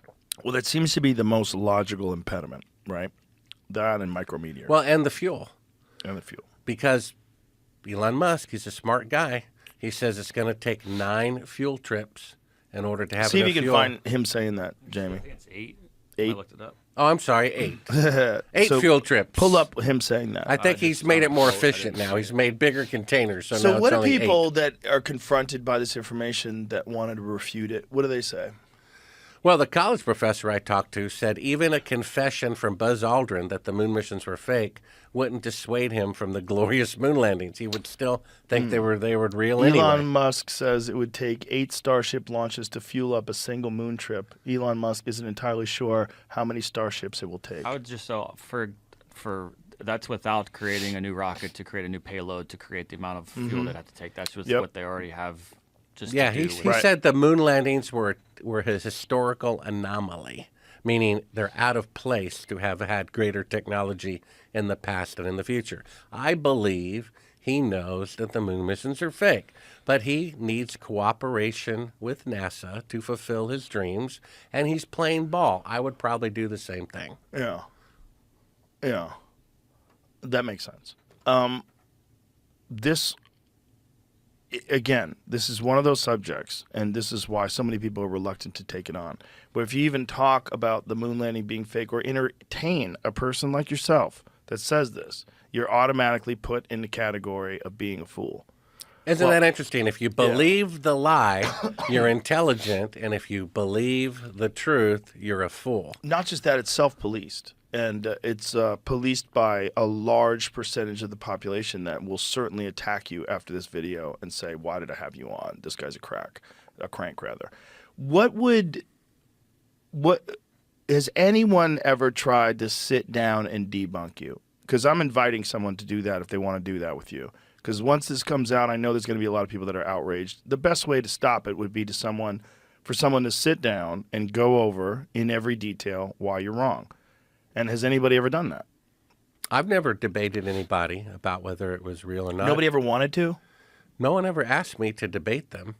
I know that they were fake. I used to not only believe they were real, I worshipped them. And if I can Right, but go you were from a child, right? well, through a teenager, and I admitted that I was wrong. And still, when I had all this evidence indicating the fraud, I still gave him the benefit of the doubt. That $1 million film that was financed by someone who builds rockets for NASA, who knows the moon missions are fake, okay, that took 7 years. Just to edit that movie that's 45 minutes long took me 4,000 hours. What is this? It's And a debate from 2002 on MSNBC with him and someone. Oh, yeah, that's Phil Plait. yeah, I mean, that's not a real debate. It's like a 1-minute interview. But that film took 7 years to produce. 3.5 years into it, I pop in the tape. It says, don't show to the public. I hit fast forward. It's the same shot over and over again. The blue earth allegedly bouncing around.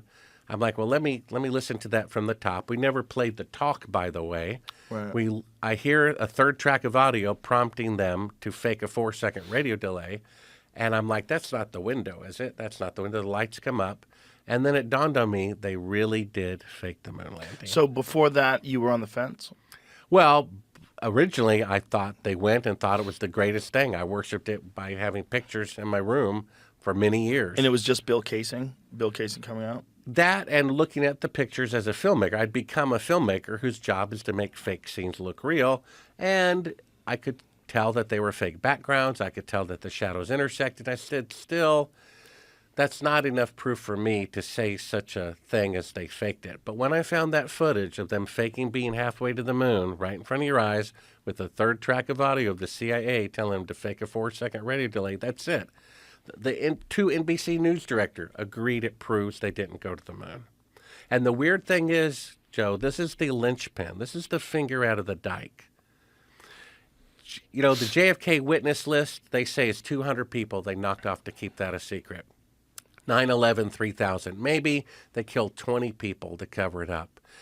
Even though it killed the fewest number of people, it's the one that will enrage the public the most if they find out. Because they waved their flags, they got down on their knees and prayed, and they cried. They gave them medals of honor. They printed it on stamps and coins, and they taught it in school, the glorious moon landing. If the public, this is what the NBC News director tried to get me to understand, which I didn't understand until recently. If the truth comes out, it will bring down the corruption. It's the linchpin.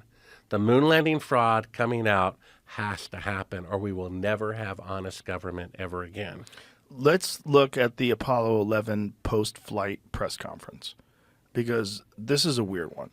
because these guys just returned from the moon, and they look like they're in a hostage video. Well, they look like they're at the funeral of their mother. It does not seem like these are happy guys who just returned from the moon. Scooch ahead a little bit. Here we go. So look how nervous they look. Look at Michael Collins fidgeting. And obviously you would be nervous. You're addressing all these people. But it's the tone in which Neil Armstrong takes. And then after this, we're going to show the 25th anniversary speech, which is one of the most bizarre.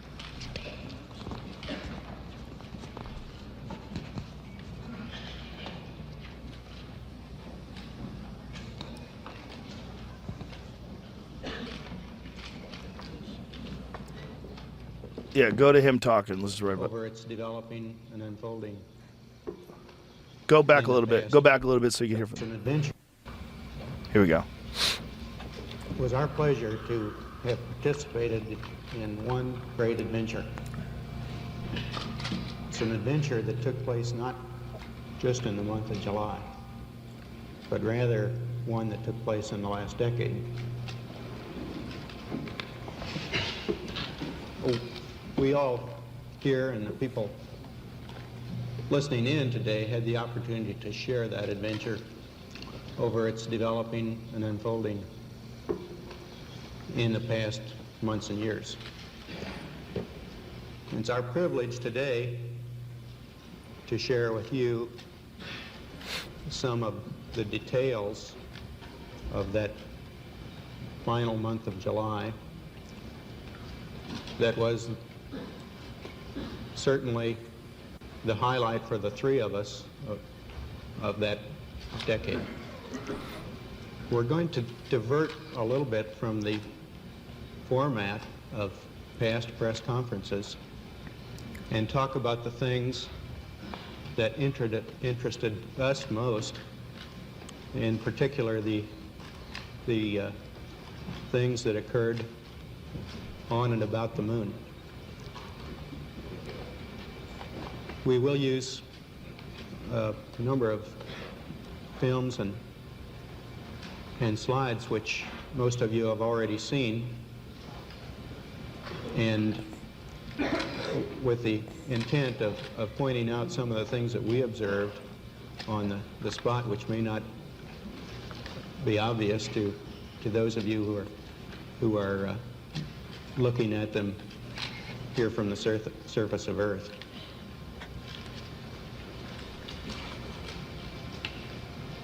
The flight, as you know, started promptly. And I think that was characteristic of all the events of the flight.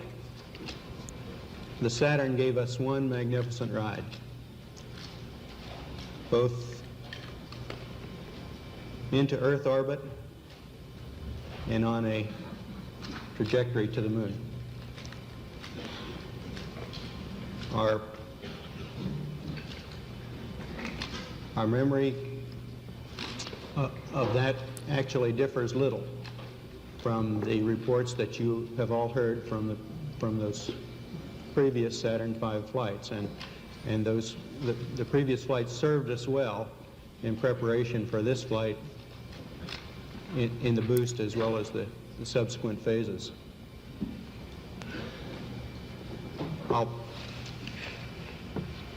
We would like to skip directly to the translunar coast phase and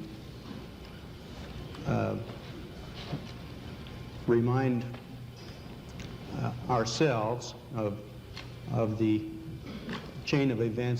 long chain of events that actually permitted a landing, starting with the undockings, the transposition and docking sequence. This is going to go on for a long time. Yeah, one and interesting so- thing to note there, you see the two teleprompters there in the desk? These are the only guys on Earth who know what it was like to walk on the moon, and yet they're being prompted on how to answer the questions. They just look very odd. It looks very odd. Another odd thing was that Michael Collins said that he couldn't see stars, but yet he wrote in his 1994 book about how magnificent the stars looked. And Also, he never left the lunar orbiter. That's right. And also, when he's asked about stars, Neil Armstrong says, "I don't recall." And then Michael Collins, to fill in for him, to help him out, says, "I don't remember seeing any." Yeah. Which he wasn't there. They were all three orbiting the Earth, so they had the same experience, but he forgot. So if you get the written transcript of that, the "I don't remember seeing any," they change it to Buzz saying it. You see, lightning strikes twice in the same place. What a coincidence. First, a typo that says Buzz said it instead of Michael Collins, and then in the video, Michael Collins answering a question he should know nothing about, having not been on the moon's surface. And it gets attributed to Buzz Aldrin because it's not right. convenient. But if you watch the because video, they didn't have YouTube Right. videos back then, people got the transcript. They said, we need to correct that. Right. Michael Collins wasn't there. Right. So they said Buzz said it. So, yeah, so they're covering for it. let's play the 25th anniversary speech, because here's one of the craziest things. Neil Armstrong, first man on the moon, doesn't give interviews, doesn't want to talk about it, doesn't want to appear publicly, becomes kind of a recluse. And you would imagine that a guy who didn't want fame and all of a sudden he's thrust into the public light, like that would be a real problem. He probably didn't like it, didn't enjoy it, didn't enjoy being the center of attention, and said, you know what, I was on the moon, but I'm just going to just lay back. You could look at it that way.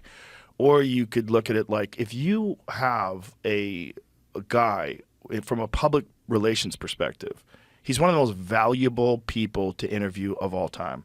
He's the first man to walk on another planet. He walked on the moon. The first man to we sent him to another planet. He landed on our moon and he walked around. We got video footage of it. That guy would be a hero. He would be everywhere. They would interview him constantly. Just from a PR standpoint, you would kind of force that guy to do some interviews and talk about it, because it's the most incredible accomplishment in human history. As far as what human beings have been able to do, it's the most significant technological breakthrough ever. We put a person on another fucking planet, right?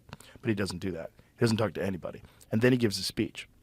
So this is a speech at the 25th anniversary of NASA, and he's giving this speech to is it American valedictorians, high school valedictorians, like some of the best, brightest high school kids? When Clinton was president. Yeah, and so this speech is so bizarre.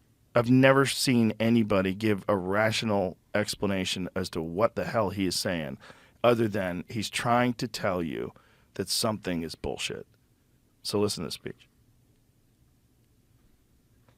In 1994, Neil Armstrong made a rare public appearance and held back tears as he spoke these brief cryptic remarks before the next generation of taxpayers as they toured the White House. Today we have with us a group of students among America's best. To you we say, we have only completed a beginning. We leave you much that is undone. There are great ideas undiscovered, breakthroughs available to those who can remove one of truth's protective layers. Okay, what does that mean? What does that mean? I think he's trying to say something. You know, That is one of the most cryptic things I've ever heard anybody say publicly. you can also notice that he One of truth's was looking protected down, layers. except that part he had memorized. Perhaps someday you'll be able to remove one of truth's protective layers. About the moon landing. How about that? Bizarre. As he's holding back tears, in my opinion. You know how many pictures there are of him on the surface of the moon, you know, posing as the first man on the moon? A still picture. 0. I went to the archives personally, a vault. I had the employees that said, find me a picture of Neil Armstrong on the surface of the moon, a still picture. They went in and out, scratching their heads. He refused to have his picture taken. He refuses to give interviews unless the president asks him to. You see? Not a single picture, because he didn't want to have anything to do with it. It disgusted him. I believe they asked him to participate in the fraud, and at that point he was a noble man. He said, no, thank you. Then they said, you don't want to end up like Apollo 1 crew, do you? The guy's a test pilot. I don't think threatening his life meant a Or whole you lot could to him. say, if you do this, it's for national security. There's a reason to do this. We're involved in a Cold War. It's a very important thing that we achieve military superiority over the Soviet Union. I think he would have resigned, and they wouldn't allow that. That would bring suspicion. So I think they had to Maybe. threaten. I think they would have had to threaten. This is all his- speculation, though. That's right. It's my speculation but from years of research. This video is not speculation. That's right. And the I video think- is crazy. I think And they most threatened- people, again, are not aware of that video. I think they threatened his family's life to get him to participate. Perhaps, but we're just speculating, Yeah. right? But the video, again, that's not speculation. Has Yeah. anybody ever gone over that video and go, well, it's real simple? Anybody ever Neil deGrasse Tyson it? Like, it's simple. This is just very simple. It's like, we went. Another thing was that you could track the trip the entire way, and that people were tracking it from Earth. Well, that's not true. The only people who had the capability of tracking it were the American government and the Soviets, who were blackmailing us for knowing that it was fraudulent. So that's just speculation too, though, right? It's like, how were they blackmailing people? Is there any evidence that they were blackmailing people? well, they obviously know that the moon missions are fake. Putin was not surprised. It was around that time that we sold grain to the Soviet Union before cost, even though they're supposed to be our enemy. And around the same time, after Richard Nixon said Communist China is an enemy, that he went to China, which is generally the inferior person visits the superior person, you see? And so he went, because I think they know. I think they found out and blackmailed him too. And we know they are blackmailing NASA for technology in exchange for not blowing the whistle. You know that for a fact. Yeah, I interviewed a guy who works for the Chinese Space Agency. It's on my YouTube channel. Right, but that's just him saying that. That's Well, not that's necessarily. his eyewitness testimony. I understand. From talking to people who work there. Well, I understand what you're saying, but Yeah. it's still like, it's a guy saying it. A At the guy end who of the- works in the Chinese Space Right. Agency. But if you're gonna he might not be telling the truth. Like, we don't have proof. You know what I'm saying? Well, you have to judge. I mean, people are convicted and sent to death row based on the testimony of people all the time.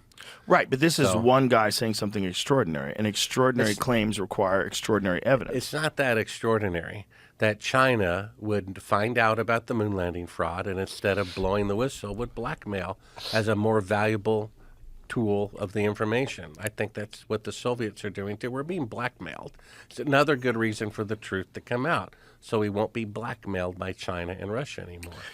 What do you think would happen if definitive proof came out, if Trump opened up all the files, if everybody started talking about it, and definitive proof was we got to a point technologically where we are ready to travel to other planets. We realize, hey, this is impediment, and this impediment could not have possibly been traversed by the Apollo astronauts. Well, if the truth came out, acknowledged by the government, it would be a beautiful, beautiful, beautiful moment in history.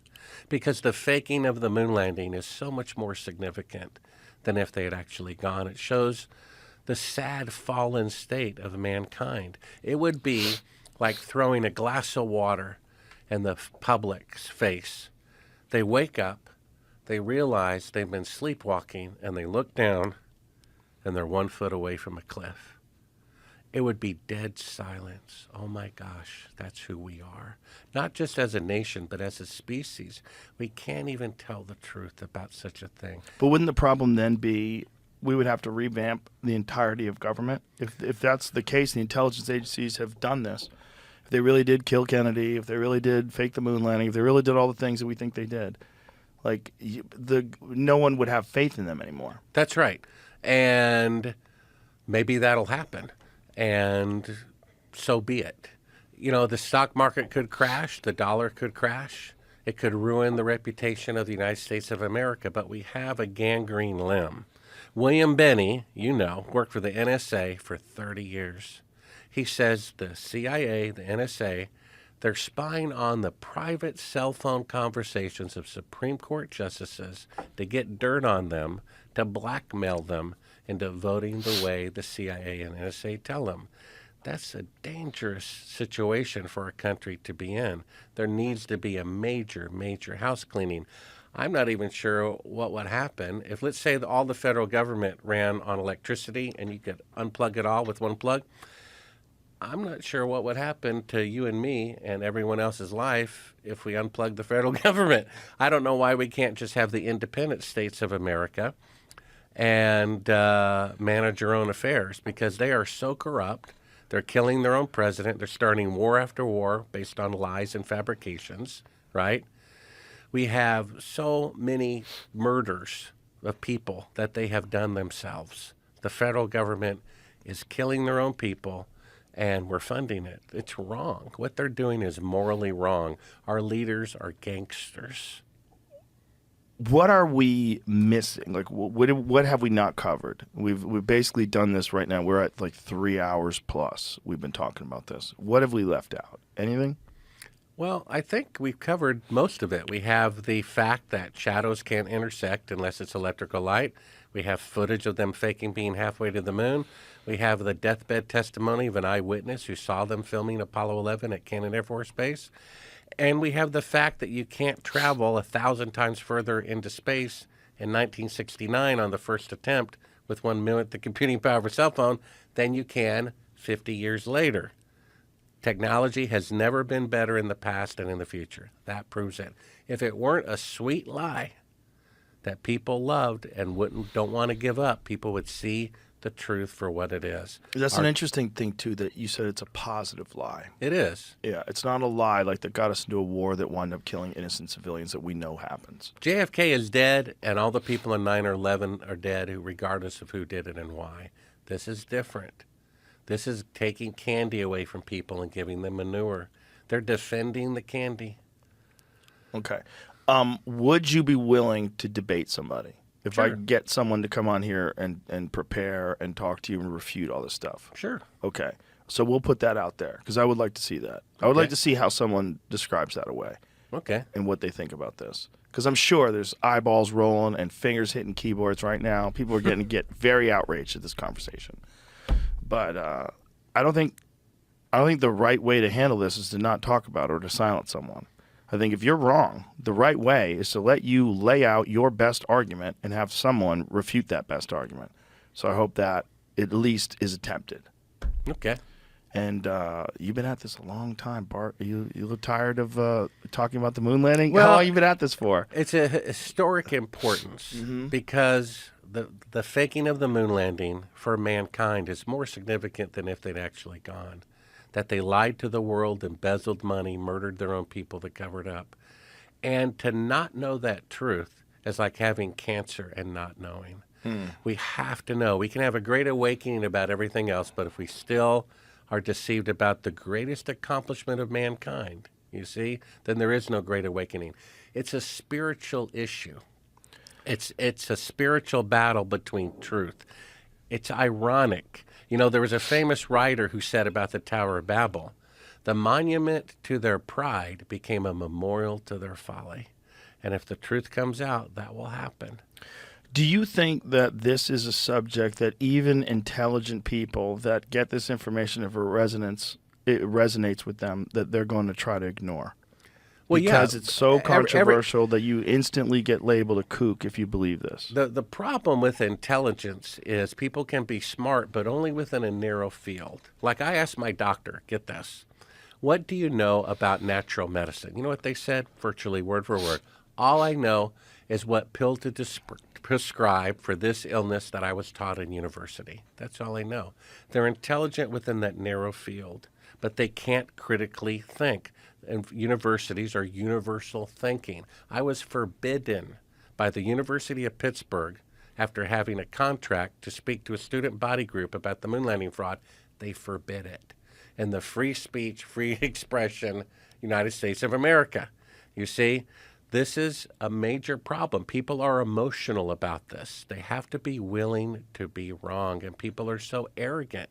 I mean, a college professor teaching aerospace who says if Buzz Aldrin confessed on national TV that it was fake, filmed at Cannon Air Force Base, just like Bart said, he would still think he walked on the moon anyway. That's what we're up against. This is a god to them. The god of science is putting a man on the moon when it's really just propaganda. All right, Bart. I think you've eloquently stated your case, and I think you've been at this, like I said, for a long time.